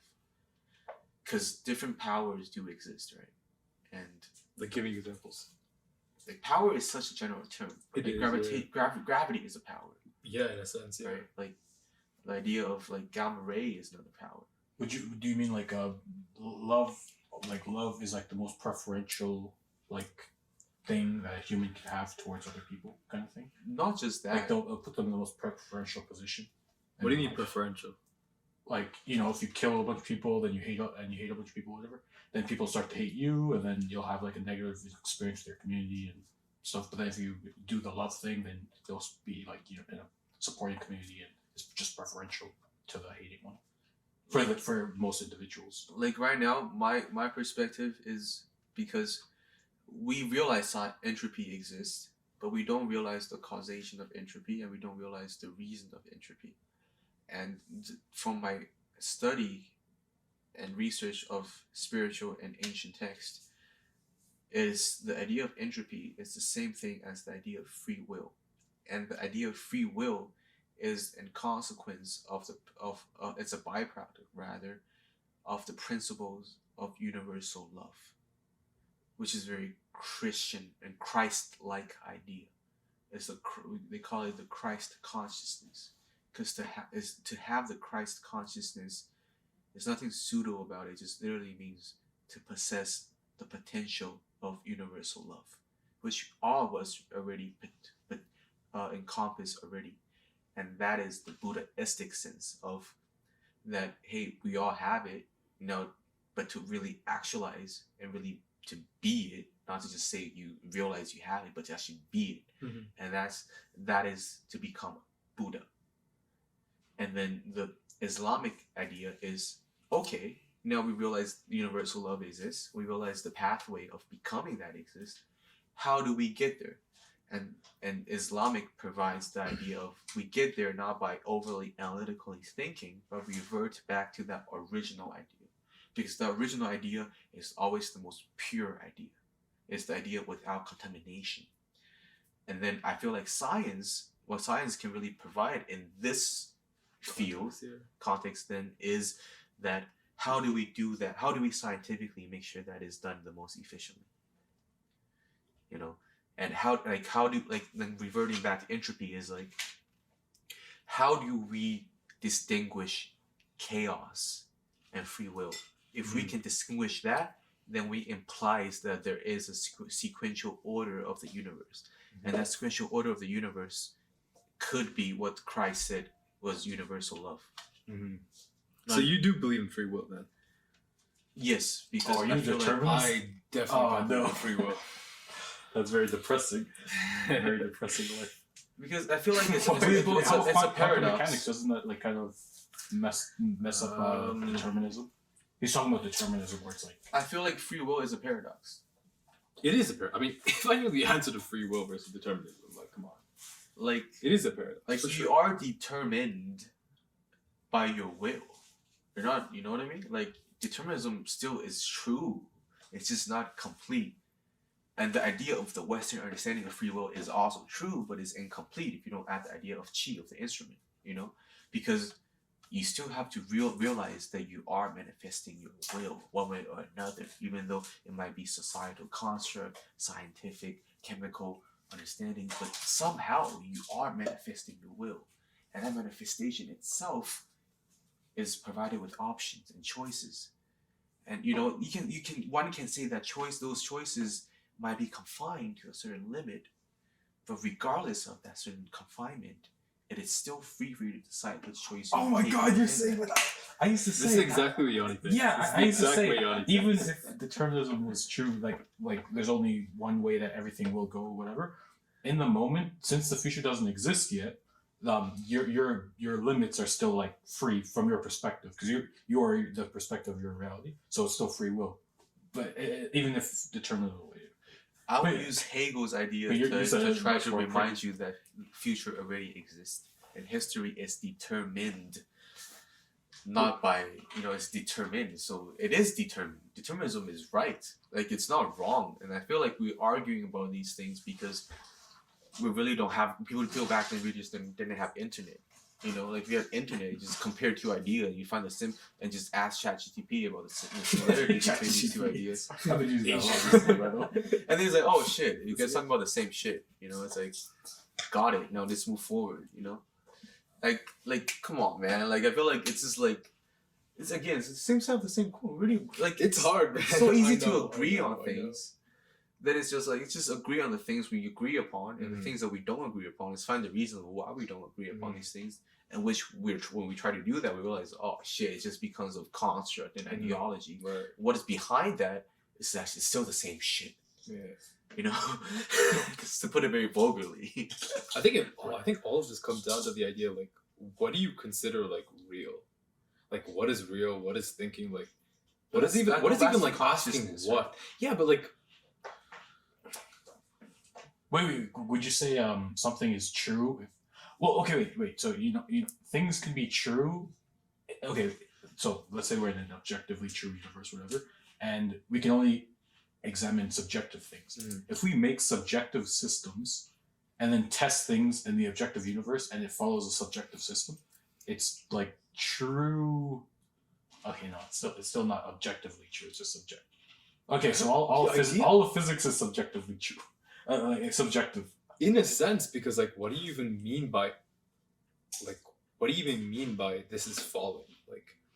Like you could. That's what I'm saying. We can make a whole system of saying if something goes from here to here, like going closer to the Earth's surface, we consider that falling. We test it. We say, oh look, it does fall. So you're assuming that this is an observable universe. The logic is correct, because as soon as you say this is falling, this goes from here to here. As soon as you say A implies B or B implies C, which means B implies C or whatever, you're assuming a set of things that arise from like the way you think in the first place. Yeah, and the way Like, obviously these questions have no answers, but I think the problems to like the disagreements amongst like, you know, let's say like But I think we're finding it because I feel like what we're talking about is I don't know literally if that's it's literally a Mobius strip.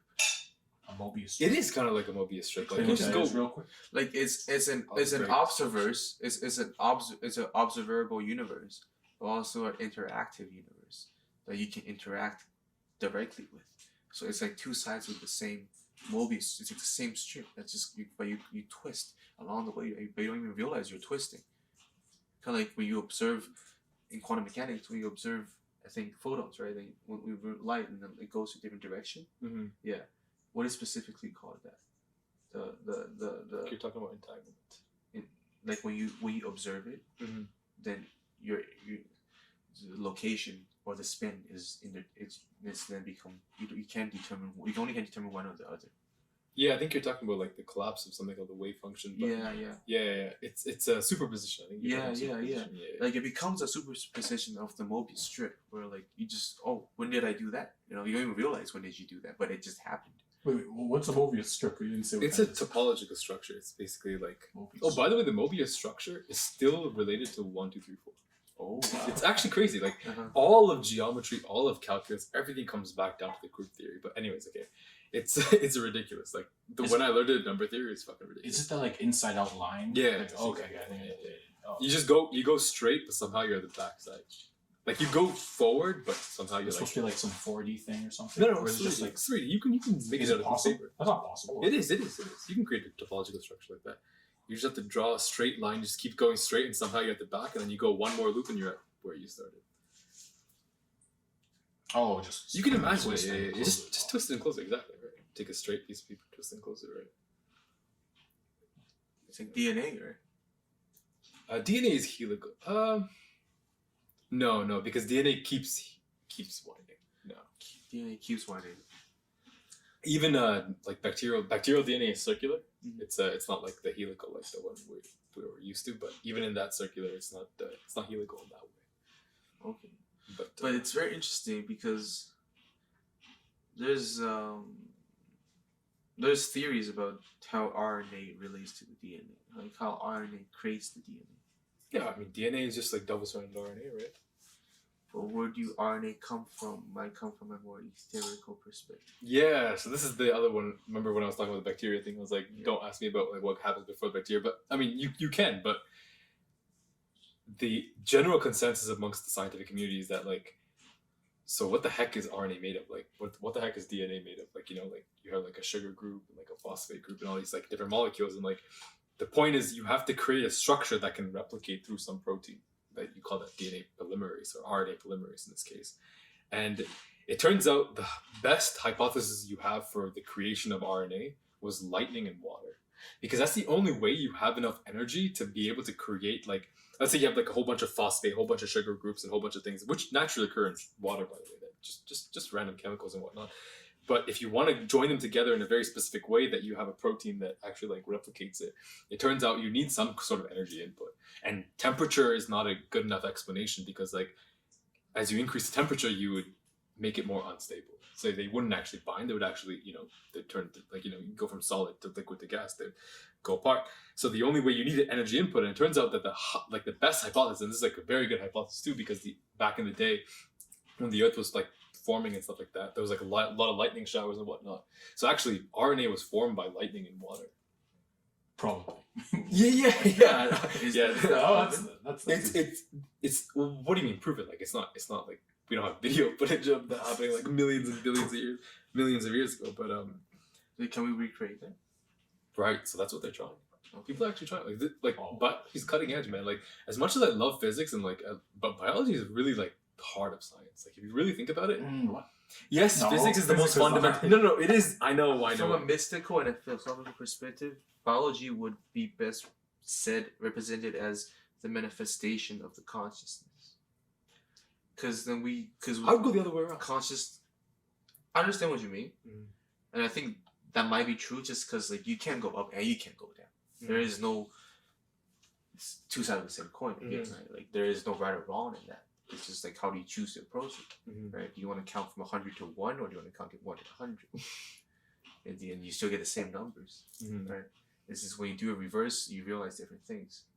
Same thing, kind of like, I say that because if we do take in the Tibetan Buddhism understanding of that ancient shamanism of everything having consciousness, which then you mentioned in biology is bacteria going to that glucose, then the manifestation of consciousness is just then becomes a gradient, aka becomes a between the varying frequencies of how much it chooses to manifest itself, and that in itself is both very analytical and very interactive. But then, what is it, right? What is that it? Yeah. And that goes back to the question of God, and and we can talk about that a little bit more, because what do you think that is? Like, do you because we both agree that there is that it, right? Something, yeah. Yeah, the something. Yeah. It's something, whatever we want to call it. Obviously, we don't have to use the word God, because why not use the word universe? Oh, like the universe. But the universe then implies that it's uni, right? It's one. Then one still then goes back. But still not that word of the universe. Like, you have to be very linguistically, logically sequential here, right? Because like there's no choice for us to. Like, we have to, so in order to us to, because our goal is to really revert back to that origin, right? Take that Islamic philosophical perspective. So if we use that, then I don't think they adopt that perspective. I think religion. The reason I don't like religion so much is because I don't think they adopt the agnostic perspective. I don't think they go like, okay, here's the observable universe, and like this comes from something more profound that we don't understand. Like, of course they agree with that, but they embody that with something. For example, if you look at, okay, let's talk about Islam. I'm not trying to trash talk religion, but actually I have a little bit. Oh, but no. But I'm saying, like, let's go back to like Jesus Christ, or like Prophet Muhammad or whatever. Like, they are saying that there is some creator that is like this and this and this, but like that definition of a creator is more humane than like physical.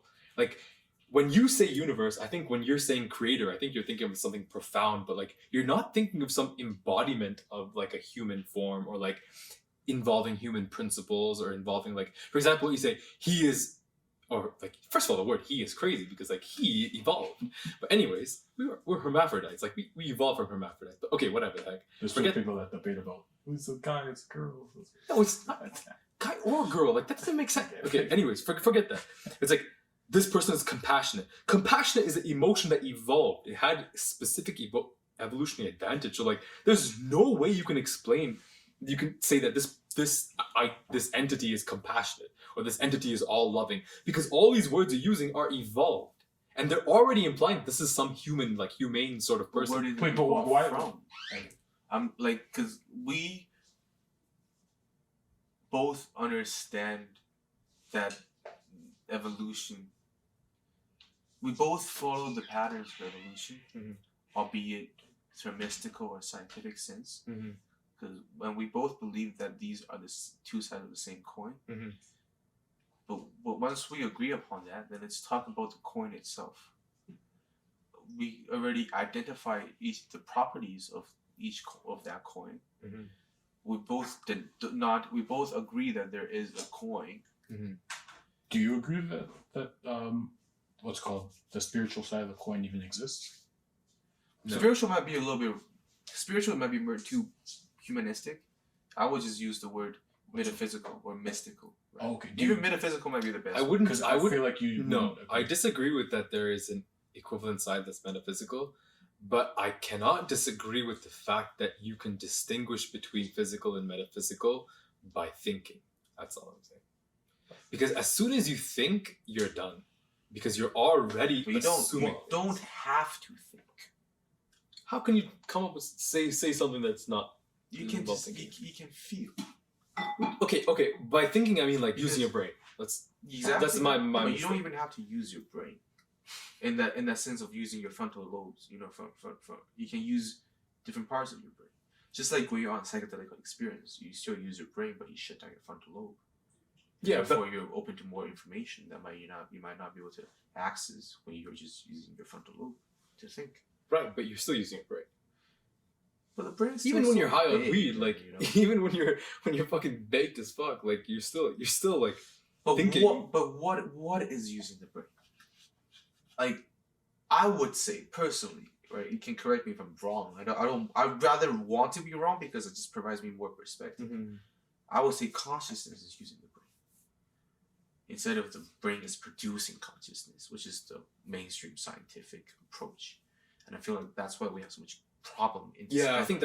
think that's what your perspective is. Yeah, And I conscious think, is my perspective is not uniquely to mine. It's Mhm. a more Eastern perspective because it's written clearly in a lot of Eastern texts. You know, it's maybe not in a very scientific Yeah. verbs, like Yeah. words, Yeah. but it's hinted very Mhm. clearly, Mhm. right? And I feel like that is more valid because that could be also backed by empirical experience and by experiments. Which, like, what experiment? I would say that is backed by life experience. experiments. Like you Like could experience. like life you could experience. choose, like you could choose, like with the idea of the instrument, of the Mhm. chi, you could choose to develop these ideas, and then you will eventually find out. Even Descartes himself, right, it says that I think, therefore I exist, right? He's using the most, because then again the spectrum between analytical and intuitive. He's using the most analytical the spectrum, and then realize, oh shit, there is the end of that spectrum, which then might be the middle point of intuition and analytical, and we cannot deny that. I don't think anybody who's open-minded denies that at all. You can't. Right. You will be wrong if you deny it. Exactly. You It's can't like deny nobody's is denying that. There is no disagreement in that. Mhm. It's just rather is we should always be careful of how we approach it because that coin cannot exist without each other. I definitely agree that you cannot think without emotion. But emotion might not necessarily mean sensation. Sensation can still be devoid of emotion. Can it? Emotion in the most linguistic sense, I'm just talking about philosophical now, okay? In the philosophical sense, it is the byproduct of sensation. So it's one sense. sequence after sensation. Then let's go back to the first sequence. What is sensation? There's a reaction. I think I finally understand what you're saying. I think you're saying that there is a consciousness and there is like this sort of sensatory like experience, and like thought is independent of that and your brain is independent of that, and like I think that makes sense to what you're saying about like the chi and stuff like that. I don't think that's true, but my perspective is like very scientific. Like I think the exact opposite is true. I think scientific perspective gives evolution and the evolution of the brain and all this stuff gives rise to an appearance of an apparent consciousness, an apparent need for a sensation and all these things. But at the end of the day, the results, I can't possibly prove that you're wrong, and you can't possibly prove that I'm wrong. But I agree with you 100%. I'm not saying there has to be one way or another. I'm saying it could be a symbiotic relationship where both sides is true. And I feel like there is enough evidence throughout history in philosophical text, just in Philosophically, to come to that conclusion already. Because that's kind of like step one. When we realize that's step one, then there's harmony. Because we're still not at the point of harmony. And this is harmony very, in terms of what, like this is very musician perspective, right? So when we write music, you think of harmony, right? Harmony is two things coming together and then making it work. How could a piano work with a voice when they're two different instruments, right? Because they share the same properties that works together, and they from the notes that they're hitting, the frequencies that they're emitting, there's certain. If you look at the chart, there's certain geometry that they're actually geometry structure, and that geometric structure might be this coin that we're talking about. It's like science provides that aspect of the geometry, but the geometry is incomplete without metaphysical aspect of it, and one should not easily dismiss that just because there might be quote unquote ancient or less or primitive or rudimentary would be a better idea, because Islam reminds us of what's rudimentary might actually be more correct. because throughout development of analytics, we might actually lose our ways. You know, Like what? Give me an example. lose our ways in terms of our sensation and our overall, and that Greek ethos idea of what is true. Like from a social logos aspect? logos might be the best way to put it, the ethos, but that idea of like that a theme, the overall theme. Like, why do we use science? Originally it's for us to better understand God. Then we realize, oh, God might not exist the way the Catholic Church tells us to. But does that mean God does not exist at all? Just because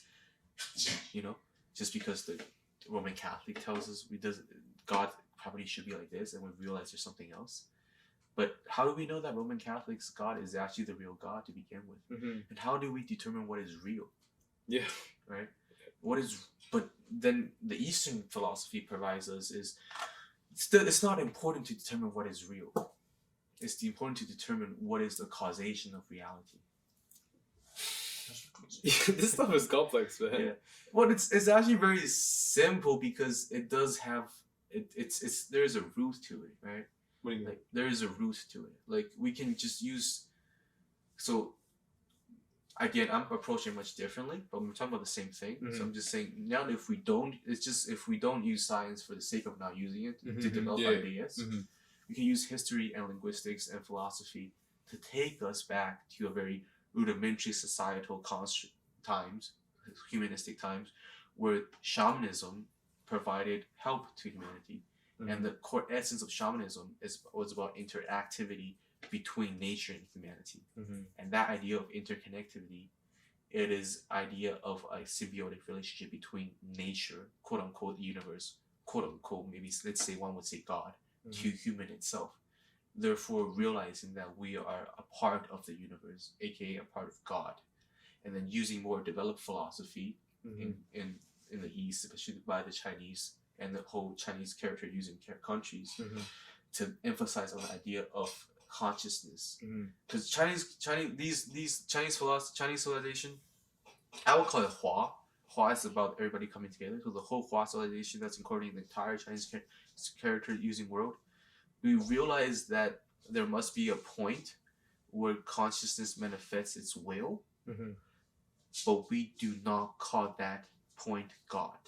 We do not personify it. We rather just use the Mongolian term, just tingari, it's just sky. We take that literally, it's just the sky, which is nature. We stop at there. We don't say that nature is another manipulation of another consciousness or deity that might exist, like the godhead of Hinduism, which then became the idea of the entire Western East idea, was Persian, was Greek, right, with Roman, and now Germanic, English people throughout history. But that idea of tingari, of sky, is it not, if we use the principle of the Chinese civilization itself, is it not another manifestation of consciousness of some sort? We just because our ancestors didn't question about that because they took it as it is, because they were more practical in terms of governments. Yeah, you need that kind of thinking. Yeah. Sure. But then now we're in a position where we can develop these things for sure, because science can help us. Right? We can prove what is right or wrong, right? And when we interact with infinity, like in mathematics, a lot of mathematics equation, we do meet infinity. So to use Sir Roger Penrose's term, is like we meet infinity face to face, then we realize that infinity is just a place. It's very poetic, but sometimes I think your ideas are like related to Roger. I was gonna say Professor Penrose, Roger Penrose's ideas and whatnot. But you definitely think the exact way Yanni thinks. Like I want you to you two agree with like the exact same thing. I've talked to this guy for so long, and like you two like literally word for word agree the exact same thing.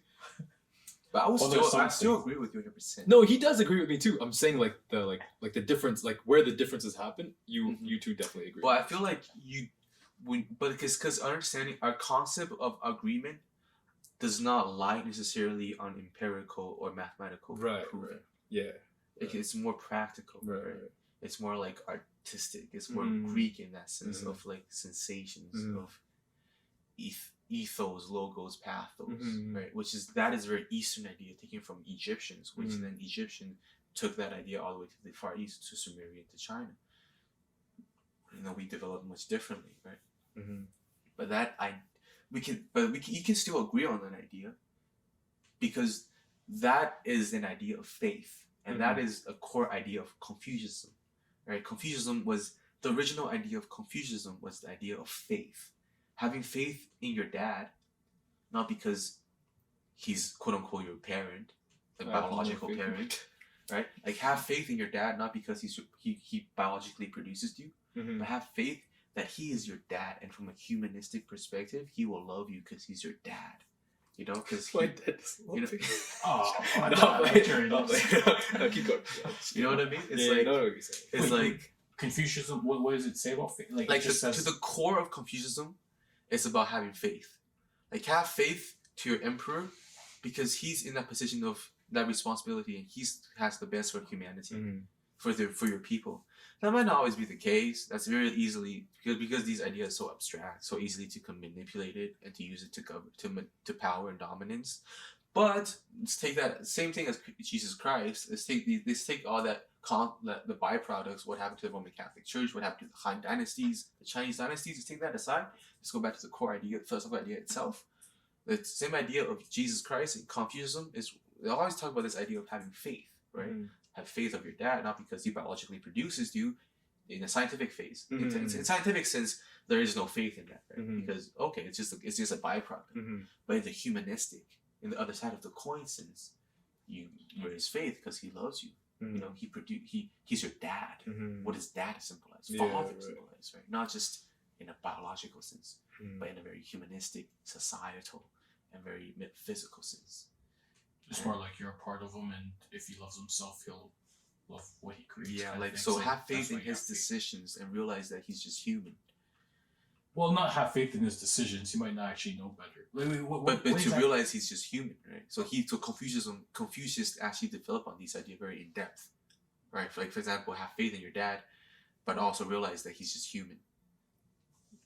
So allow for his mistakes, But then also realize you're just human, so your interpretation of everything might still be wrong, the East talk about the idea of possibility, whereas the West talk about the history of actualization. Never East, yeah. So it's very interesting, right? If we can combine these two principles, then there is so much we can embrace the potentiality, but also we can count our wins, but also realize what is next. I think that is our core idea. If Yanni agrees with me on that, Yanni definitely agrees.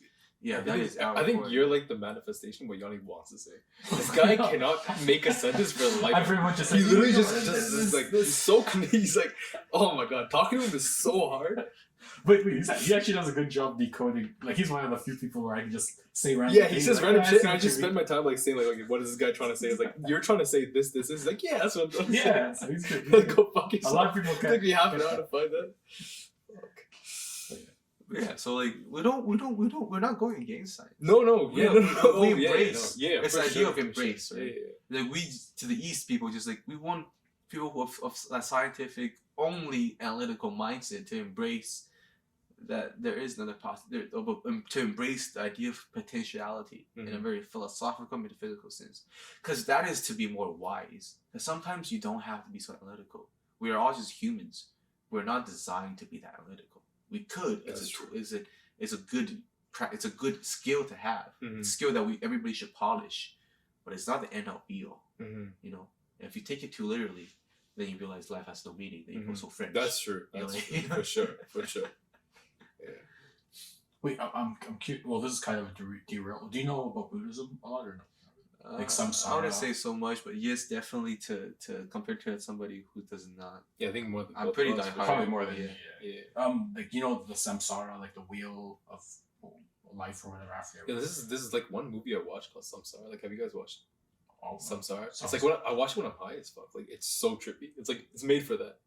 Okay. Yeah. So what the heck is that? What is Samsara? It's like you can correct me if I'm wrong. It's like there's like a wheel of life kind of thing, and humans have like a realm in there, and your karma dictates where you're gonna go on that wheel. Like, so if you do bad things or whatever, if you do ignorant things, you might end up in like the animal realm or something, Yeah, stuff like that. yeah. And samsara is just like all the mortal realms. Okay. And then outside of it, it's like there's like some big beast holding it, the Yama or something, god of death. Yeah. And then Because it's a Buddhist thing. because the Buddhism in the West is mostly Tibetan Buddhism and actual Buddha and the Palian Buddhism. It's different from the Chinese and the Zen Buddhism of Japanese and Korean. That makes sense. You know, we really we developed, because when Buddhism came to central plane, that's how we to the central plane. Then it was developed accordingly to by Huinan. This the one who created Zen Buddhism, Huinan. So he used a very Taoistic idea. The idea of Tao is the idea of that ocean, right? It's like we can Lao Tzu. You guys familiar with Lao Tzu? No. Lao Tzu, or the Tao Te Ching. I think you told me about it. Yeah, so it's one of the ancient Chinese philosophers, generation before Confucius. So they actually met and talked.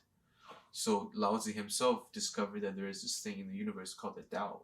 You don't know what is that thing even is. You don't even know what that called. He just used the character Tao, because the Tao as a character being symbolic itself is he wanted to avoid that linguistic logic and to use Tao in the most symbolic sense, to represent its philosophical connotations.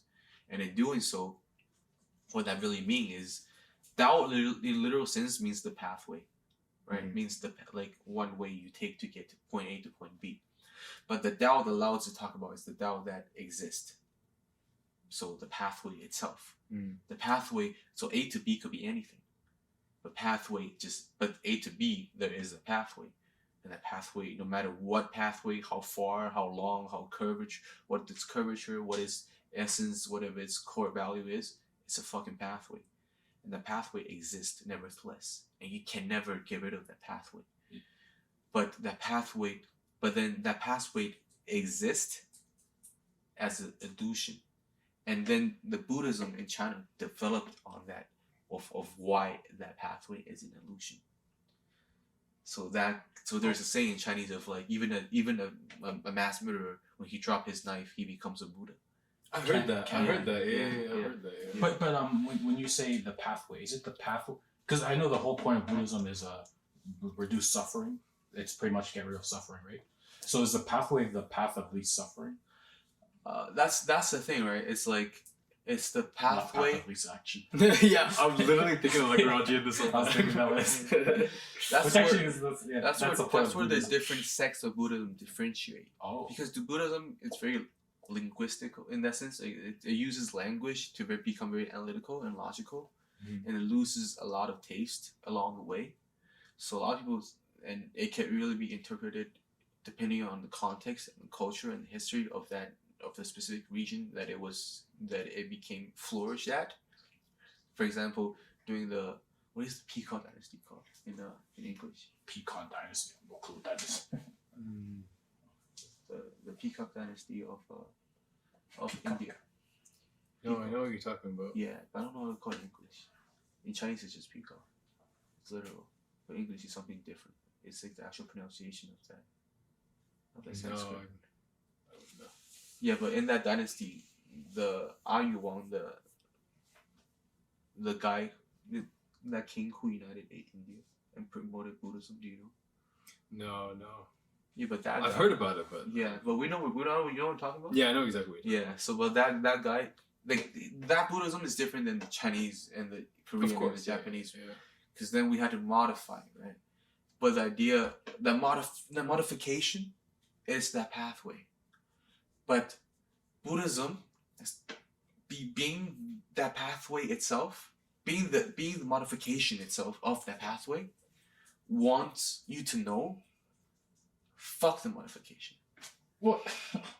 Because the pathway is just the pathway. So if pathway is the pathway, then the pathway is equivalent. Then if the pathway is equivalent, we can say that A and B itself is equivalent.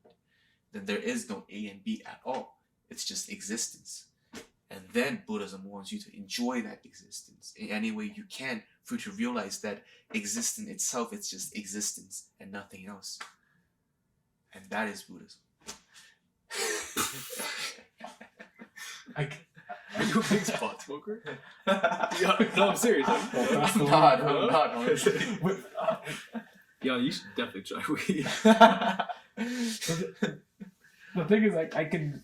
Oh my gosh, I wish I could word things. I can see why the pathway thing is a bad thing to have, because it has like a sense of like there is a best path and I can find it, and I like oh my god, I can't word things. I can't word. But the Like, you have to pathway like is not a bad thing to have, because this is loud. That's why in Chinese culture, we call it 儒释道. 儒 meaning Confucianism, 释 means Buddhism, and Dao meaning Taoism. We use one character for each is because as we have this tendency to like the more developed a subject is, the lesser the character is. So if you use one character, like back then in Chinese dynasties, they would call because China literally just means center, the country of the center of the world. That's what it means? Yeah, that's what it means. So for that country of the center of the world, people will only use one character for their country name. That's why there's Tang, there's Song, there's Ming, there's Qing. But whatever it is just one. It's one thing. They use that one character. That's because the lesser the character is, the more broad and the more deep the meaning can encompass. And politicians and imperialists, they realize that, obviously having access to these texts, but exclusively, right? That's the problem. It's like only they had access to that text. So these information, as a commoner, you would never know about it. You'll be a peasant, and that's why we lose out on the Industrial Revolution.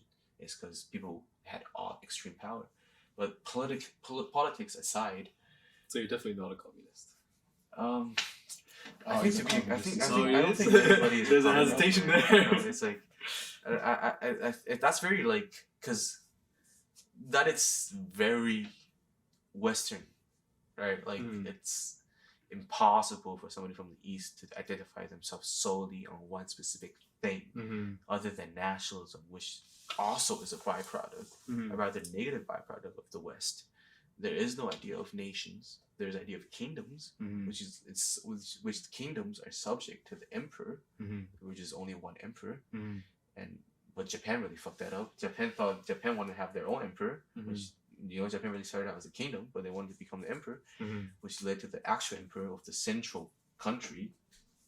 Again, we call it China today, but the idea never really existed. Unsatisfactory. But the idea of to rule the world was to be the emperor of the center country. So even like Mongolians or other ethnic minority, they'll call themselves emperor of the center. That's the only way for you to legitimize you're the ruler of the world. Now Mongolians also have the idea of the Khan, right? Genghis Khan. Yeah, but Khan Khan means the ruler of the nomadic people.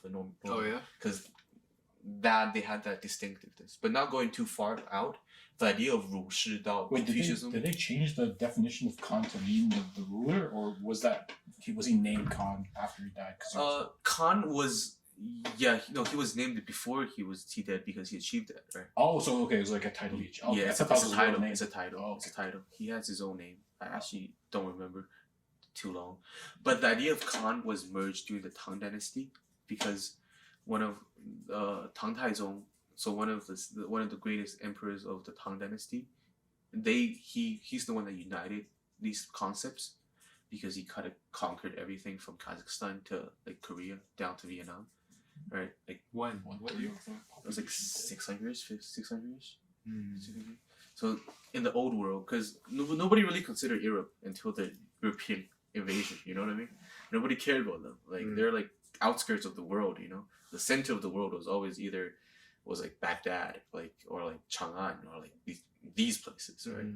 Like when Rome fell, Rome just fell, right? Nobody really cared for Rome. Nobody wanted to go there to conquer them. Although they developed on their own, which gave them that time to become the industrial superpower that they became. But and because they also observed Eastern ideas, which was well documented in the Enlightened era by the German philosophers, by Carl Jung, by Heidegger, everybody. Heidegger's idea of Daoism is the exact same thing as Dao, and he wanted to translate Tao Te Ching into German, but he failed to do so because he didn't learn Chinese as deep as he wanted to. So these ideas all came from the East, you know, but it ends in the East as well, because the East preserved these ideas, because the East have their own language and don't share. Yeah, exactly. One of that thing, right? Because they feel the East was very racist. They had this they had a very superior complex, right? The East was the white people of the white people. Like, nobody cared about you, Western barbarian in the far skirts of an island, to use the words of like the Qing emperors. Like, who cares about these far islanders that call themselves England? You know, the Central Plain had everything that ever existed. Yeah, exactly. Right? Like how it was. But like, just in 200 years, they became center of the world because of, if you think about it, it's really just like pillaging and like through like very brutal conquest, right? Which is never the way. That's always been the way though. Of every. Yeah, but then that's why Central Plain refused to do business or even to interact with anybody else who did that, because we had that superiority complex in thinking we're the civilized one. We don't do that. We use economy and we use. And culture, we don't do that. You know, we have a strong army to protect ourselves. You know, same idea with Egypt, but Egypt obviously had so much corruption, and it was so long ago that a lot of its history is not well documented. But more so than it's really the idea of it's the civilization which started in the Central Plain, which then branched out into every different nationalities, right? So in that idea, it goes back to the idea of like the Confucianism, Buddhism, and Taoism. The reason that they can work so well together is because they create a harmony within each other. Because as we said about Christianity provides this idea of universal love and this idea of faith, right? It's easy of understanding acceptance, and it's completed by Islam when Islam said, Islam's ideas really sticks true to what has been said. Because Christianity was really corrupted by the Roman Catholic Church at that time when Prophet Muhammad created, he didn't create, right, but he preached the idea of that Abrahamic revertness. So when Islam came to be, it's a continuation. In their mind, it's a continuation of Christianity. So in their mind, similar to how the Christianity is a continuation of Torah. Yes, exactly. So it's just part part 3. So like, so it's like the remix, and the remix, bro. The remix. Yeah. Part 1, part 2, part 3. But Islam disagrees with the whole like pray through Jesus thing, which is like the main part of Christianity. Yes, because they believe that Jesus, because that's Jesus' original idea, right? Jesus didn't say praise him. Jesus said, "Here is who I am." I think it was through me you can find God or something like that, right? Through yourself, narcissist. I think it was like I can't. But a lot of these texts, that's the thing, right? We can't really reference the biblical text with confidence because the original text it's secret in the Vatican. We can't even access translate. Oh wait, so you're implying that the actual text, like if even the same chapters are changed? It is changed. They admit that it's not a conspiracy. How do you know that? That's important. You can just Google it. It already says it in like everywhere. Oh, okay. Yeah. Because I know that like when they translate, they like have to pick a few words and stuff and have to interpret what. But you see, that's the thing, right? The beauty about spiritual and religious texts is its accuracy and its linguistics. If you translate that, then you literally destroy the entire meaning, the entire construct of that sentence, which then formed the passage. Wait, then was Islam ever translated, or was it from its original language till now? The Muslims pride themselves on the Islamic text being never changed. Oh, respect. And also it's always sung, I heard. I don't know if that's true, but yes, so they always sung it so to make sure that it's coherent throughout every place. That is great, right? That is great, but also, as everything becomes decadent and everything becomes too old, you can become very like zombie-like in that sense. You can become stiff, and you don't open up to new ideas. And close-minded.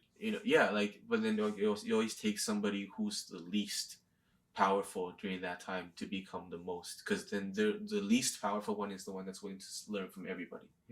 Right? It's just kind of like during the warring states of Asia, Qing Kingdom became the Qing Empire. the Qing dynasty, and then during the Arabics during the chaotic time of medieval time formed the Arabic and the Islamic empire, right?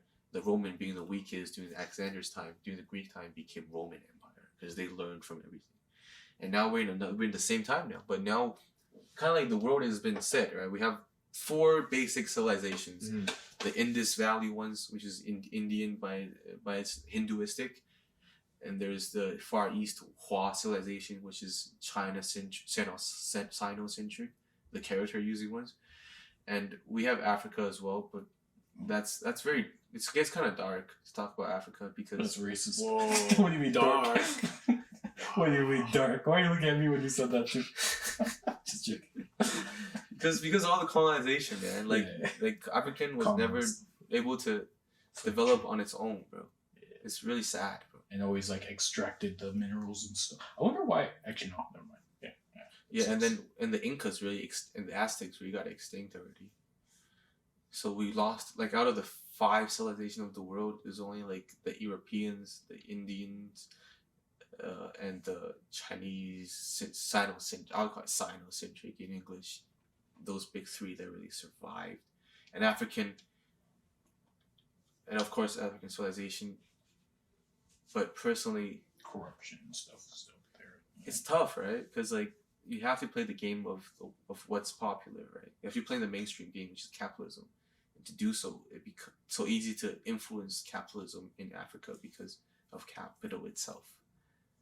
Wait, this is a side tangent. I always hear that America goes places that are communist and tries to convert them to capitalists. Is that true or no? Not just convert, they would infiltrate and.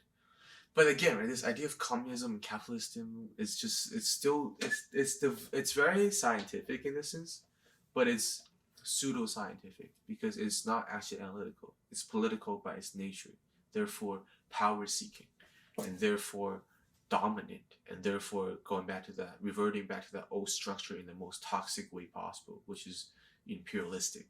But it disguises itself as scientific, therefore as republic, but then it creates chaos and it creates confusion because your delivery is not accurate.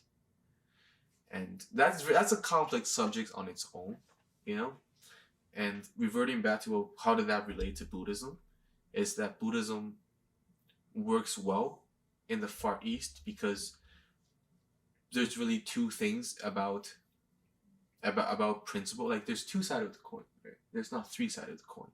When we say Confucianism, it's really talking about having faith in your fellow humans because of universal law. And universal law is the idea of Tao. It's like the Tao being that ocean, and every river, no matter what method you take, you go to that ocean. Like no matter if you do physics, chemistry, or biology, you're talking about the universe, right? It's the same thing. It's the exact same thing. So it's really about it's really about the universe and about the personal itself. And Buddhism goes to its extremity to try to describe that it's that personal aspect is the Buddhistic aspect of it. It's the consciousness aspect of it. So whatever is Buddhistic is consciousness by its nature. And it really originated in Tibetan stuff, very like Tibetan shamanism stuff. It was really preserved in Tibet rather as well too.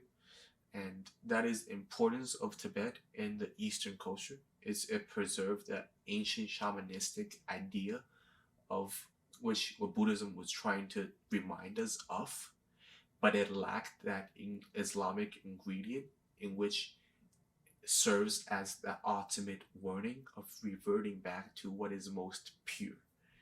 Kind of like in scientific sense, it's kind of like, you have to use the most purest element in order to conduct your experiment, right? You can't, like when it comes to scientific experiments, you can't contaminate your experiments. So it relates, it's like, these things really bounce off each other. And people really need to realize that in order for us to function better as a society and for us to have more scientific discoveries. It goes hand in hand. And wait, this was the whole reason I brought. It's kind of a derail. It's okay if I derail. The whole reason I brought up the samsara thing, I wanted to ask because when I read about it, So what they believe is every time, or I don't know, it's probably some division of Buddhism that believes this, but it's like every time you die, your collected karma will make you reborn into like another realm, which is like if it's like an animal realm, it'll be like an animal or something. And they believe in like rebirth this way until you achieve enlightenment, then you escape the cycle. And yeah, that's like the Until what? When do you Uh, escape? you escape the cycle when you like achieve like enlightenment, like Buddha status, I don't know. And then yeah, then you escape the cycle because you don't have to rely on your karma or whatever, and then you get into like another realm. But like when I was reading it, when I was like just looking at the wheel, I was thinking like, do you or first do you think that rebirth is the correct interpretation of that, or do you think it's like like your actions put you in a certain mindset that's like symbolic of like ignorance, like the animal, or like craving, like the hungry ghost, but you don't actually get reborn into these things. It's just like a mindset thing that karma like takes you down. Like what's your interpretation if you have one of that? I think it's both. And the idea of rebirth, I think you mean by reincarnation. Reincarnation, yeah. 'Cause to incarnate is to, and that it goes back to the idea of biology versus consciousness, right? It's like, is your body a vessel or is your consciousness the vessel? And strictly in the metaphysical scriptures, it specifically says that your body is the vessel for your consciousness. We can debate about that, and I feel like it's a debate of the same coin as we mentioned earlier. But to answer that question is it doesn't matter. That's the whole point about Buddhism. It's like it doesn't matter. Like it doesn't matter how like you can go as analytical as you want, but in the end it doesn't matter. Because what truly matters is the experience itself, right? If you experience that, and it's the experience and the lessons you've learned, and that is your karma. And if you can clear your karma, that means you truly acknowledge and realize and understand your experience. Because you can experience something, like say you experience a heartbreak, but you might not learn from it, right? You might not know why there's that heartbreak. You might not know why. Like you touch fire. If you don't know why fire burns, if you don't even understand the concept of fire, of what fire is, you might touch fire again. You know, it's that idea. Or I think it's like how people have trauma, like they experience something negative and they don't really like work out why their brain works differently now, but then their brain does work differently, and then they have like more negative experiences with their brain. Yeah, it's like trauma. But that Buddhism will say it's conception, and it's conception based of consciousness. It's consciousness based conception, and that's what it will always start. Buddhism will always start from the consciousness, because it wants you to realize that your consciousness is the one that dictates all these experiences. You experience these things because you want to experience it subconsciously, and that is actually the Carl Jung idea of collective consciousness. And that's Can you why explain? I can, because I don't know too much, but I know enough to say. I've heard about it. Yeah, I think a psychologist will best explain that, but he might explain in a very modern psychologist way that might get rid of the fact of what Carl Jung was. But from an Eastern person, just hearing, because I've heard it from him, talked about it, I've read it, I might not be able to relay it perfectly because we'll be very careful here, right? Like the overall idea, obviously everybody correct me if I'm wrong, I don't mind being wrong, is that this collective consciousness is like the iceberg underneath that exists within all of us that we cannot access on a regular basis, but it's something that we intuitively can channel because it's always there, right? And that the fact being there at like another place, quote unquote, kind of like the mathematical equation of being infinity. Like we can access infinity, but we are not infinity itself. That sentence doesn't make sense to me, but we can access infinity, but because we are part of infinity, but we are not infinity itself. And what is infinity itself? Carl Jung would say it's God.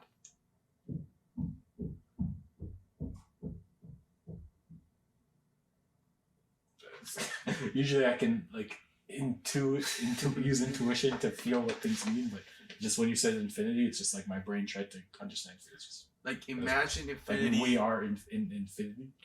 Like Infinity as Okay. all there is and all there Yeah. ever will is. Right. What he's trying to say is like infinity as like the totality of like the whole universe and like everything beyond it. that's just like a really big number. But It's not, really not like just infinity. that, but its potentiality as well. Mm-hmm. So incorporate many world theory into it. It's just a really, really, really big number. And the many world theory of many world theory itself. So many world theory exponentialized. Just infinite, like actual infinity is like. wait. I mean, no. I mean, I can conceptualize that. I don't agree with it at all. But to me, infinity is just 1 + 2 + 3, and then just keep going on. No, it's understand agree the with you. components of I agree infinity with is you, easy to understand. The things of agreement, it's like, do you agree on its property or do you agree on its essence? Mm-hmm. And I agree on your perspective of property, but I also don't agree on its perspective of essence. And I feel like the importance of philosophy is to realize that these essences exist, and you don't necessarily have to agree on its property to agree on its essence. But its essence needs to be agreed prior to its property to initialize and to have a fundamental leveling play field for us to communicate. Because communication is very subjective, and to make sure there is no miscommunication at all, it has to have an equivalent field, and that's what philosophy does for you. Is for you to give you that equivalent field. Then we don't have to disagree or agree upon subjective things, rather purely on objective ideas. What are your thoughts on that? I get what you're saying. Well, but like I said, I don't think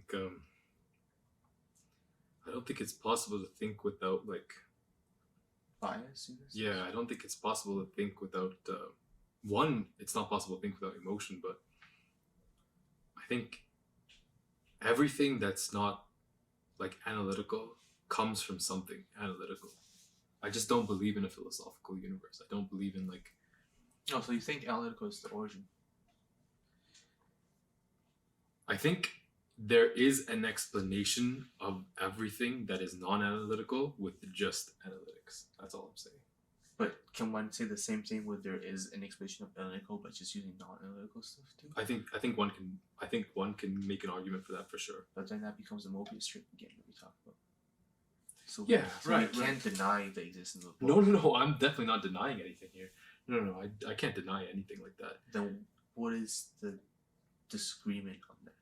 Like the example of consciousness, I 100% believe that consciousness has no deeper explanation than just evolution and statistics, and that everything that consciousness entails, like why, like what it means or the deeper meaning of this, can be rooted down to something more fundamental that's analytical. But I can't possibly ever, I don't think anybody can ever possibly like disagree with the fact that it may be the case that consciousness is what's more fundamental and it gives rise to our analytics, or both, or whatever. Like I think you're agreeing with both sides of the coin, but I think one side of the coin gives rise to the other side of the coin, is what I'm saying. I believe that evolution and statistics and logic gives rise to what we believe as consciousness and stuff like this. Like you say, why do we need What if that rise is like the superposition where it exists simultaneously at the same time and it could sometimes? yeah, I can't disagree with that for sure. But you have no reason to believe it though, Right. Because like, But I feel like that could be eventually mathematically proven, because it's already spiritually proven and theoretically proven on theology and metaphysical text. And if we follow the pattern of science development, it's really just proving everything that is considered spiritual and metaphysical. Well, there's a lot of disproving too. To what sense, though? You know, like this is like that goes back to like when you say consciousness is not as deep, don't have the deeper meaning. Mm-hmm. It can have alternative meaning that is not like doesn't necessarily mean have to be that deep, right? Just because there's that inherent value doesn't mean it's as deep.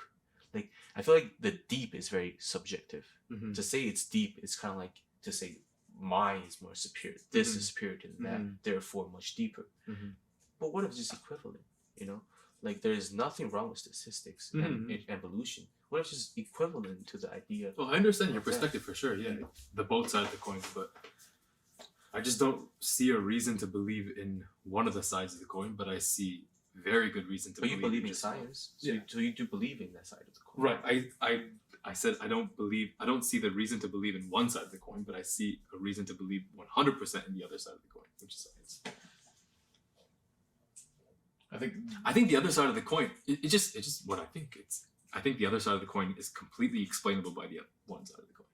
I think I don't see a reason to believe in something metaphysical, because anything that you can think of as metaphysical, like let's say consciousness, can, in my viewpoint, can be explained through something that's just physical.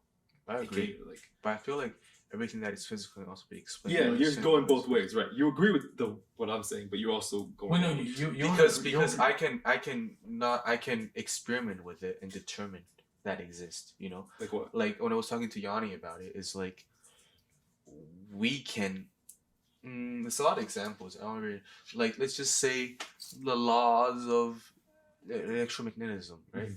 We can use the charges of how we can use attraction and repel to describe our focus. Like if we focus on a thing, we are attracted by that thing. I know that might sound a little bit maybe impractical. No, maybe not. Maybe it might be very practical. It might be more subjective in that sense. But I'm saying the subjective aspect is equivalent to the objective aspect because it's practical. You cannot devoid the practicality of its subjectiveness, because in the end we are humans that need subjective experience to exist. If we What do you mean them, to exist? to exist as to have a symbiosis relationship between nature and ourselves and each other. I agree with that. We need to be interconnected. I agree. Right? And we are interconnected because we are birthed within this universe. It's unavoidable, right? The origin of it obviously is up for interpretation, and as we go along through our history, we'll go more in depth and more precise. That's just inevitable. That is, if we don't destruct ourselves.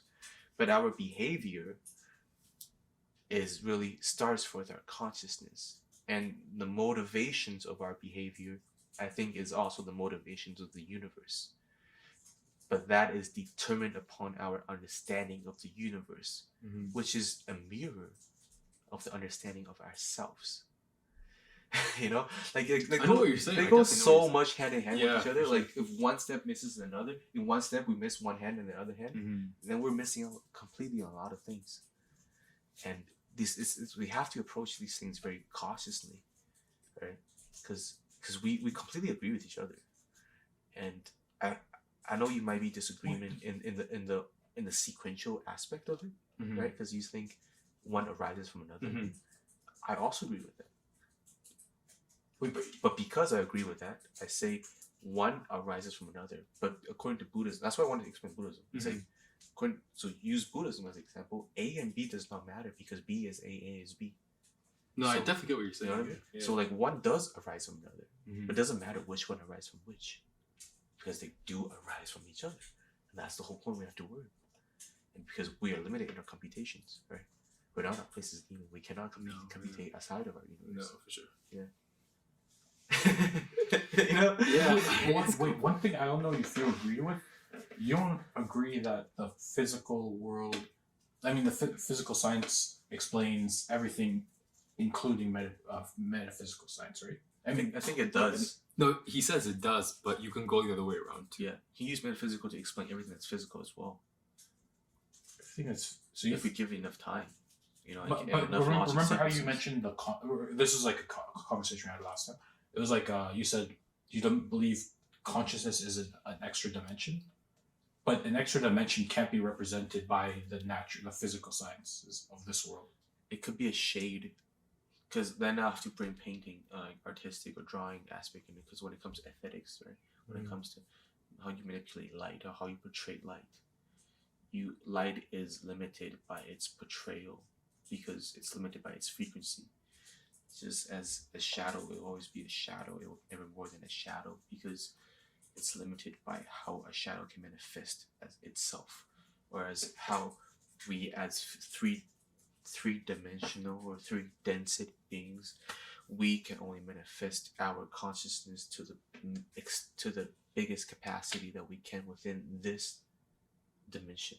We can't literally go beyond time and be recognized by our peers, even though we can. Like, just close your eyes and think about the future or the past. We can, but that would not be recognized by our peers. So that provides a dualistic approach in which how you can actualize, but you won't be recognized. And to me, that, to a mystical perspective, not just myself, right? Because these are not my ideas. These are already written. Mm-hmm. So, Oh, this is written? Oh, I thought Yeah. this was your thing. I mean, I'm just organizing it and coming up with like my summary. Oh. Yeah. Because I still disagree with the 4-dimensional thing, but I don't have a reason to why. It just seems unintuitive. Like, they might not be 4-dimensional, right? You said I'm like just saying density, literally it's like like a a different- higher like basically dimension. Yeah, it's basically something that's not like that exists, but we can't physically perceive. Like, we can perceive consciousness. We can, but we can't. You know what I mean? We can't perceive it for sure. But we can, because I know you exist. I'm certain of you that exist because I exist and I'm interacting with you. But that communication is happening somehow on if it's a Venn diagram, it's on a center point between the 4D and the 3D diagram. You know, like, we are communicating here as in our physical bodies, but what's more importantly is we're communicating, be more poetic, albeit with our souls, with our consciousness, right? And you could use these words because these words does represent certain connotations. So if that, then where does that connotation exist at? Roger Penrose will say it exists at infinity, but that infinity must have its gradients, because Hindus really already said that already. When you meet the Godhead, go beyond the Godhead. You know, Say it again. when you meet the Godhead, go beyond the Godhead. So you can go higher. You know, like it's possible, but it's not necessarily mean it has 4 dimension. Its properties is unknown to us because it's a new realm of existence. But that existence must exist, just like there must be something before the Big Bang. We will never know it. We might never know. We're pretty sure that we might never know it, but we can somehow feel it that exists, and that is intuition. And that intuition is kind of like that shadow of the higher dimension that is emitting onto us by light of a higher dimension itself. I get what you're saying for I sure. feel like that is a very tight logic to wrap these things around.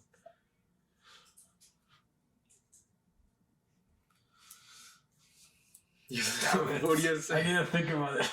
But okay.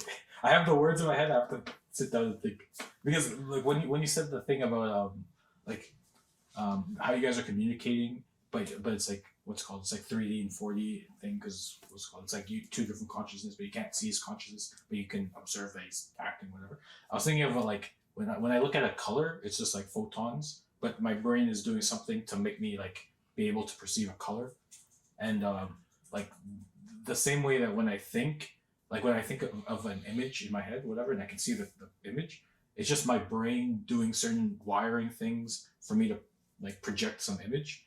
So it's like, and I'm trying to say that this perception is a dimension where I can just like have color and like interact with the world and also make things in there, and like I will agree with you on that. I'm not saying that. Yeah. Like, But I to be more concise and clear, I would say your brain is interpreting frequencies of the light spectrum to prepare your consciousness in receiving this information adequately, and therefore you appears as if there is a sequential order, because if everything is given to you at once, which it already is, but without the process of your brain to prepare your consciousness, you will be at chaos, because you will interpret light at the speed of what light is, instead of it's, you know, kind of like we need to slow things down sometimes, and that's what really does to you. The process speed really process itself and digest, right? Because that's very biology perspective, is to be able to digest. There must be much more adequate ways of putting it. I'm not a biologist. I can't find that. But a biologist can probably say it in a much more eloquent way than I can. But from from a perspective of philosophy and mysticism, I hate to use the word mysticism, sounds so pseudo, but like from the perspective of just philosophy in general, which encompasses metaphysics, I feel which have a very strong structure are linguistics. I feel like that is the way for us to demonstrate that things in the most clear, short, concise way possible. That's what philosophy is: most clear, most short, most concise. And that's why eventually you use the characters. And that's it. That's the shortest, concisest, and simplest way you ever read. One character can mean an entire sentence or 100 sentences, depending on how you interpret it. Right? You'd also need good teachers to be able to put people in a certain mindset to be able to interpret. Which is hard, right? Which is what characters it's never spread around the world because it was so impossible to do. How do you know? Intuition. Yeah, it's much easier to use alphabets to communicate on a daily basis. Yeah, but to have these philosophical ideas, you need to organize them in that. That's the end goal. That's the end. Wait, I have a question about Kanye West. Yeah. but the thing is, it's off topic. Is it okay if I switch topic? Yeah. Okay. What's it called? So, did you see the halftime show, Super Bowl? I did not, but I watched it. I only watched the third quarter and the fourth. No, come on. You didn't watch it on YouTube or anything? You didn't hear about it? I missed. It's Rihanna, right? Yeah. Yeah.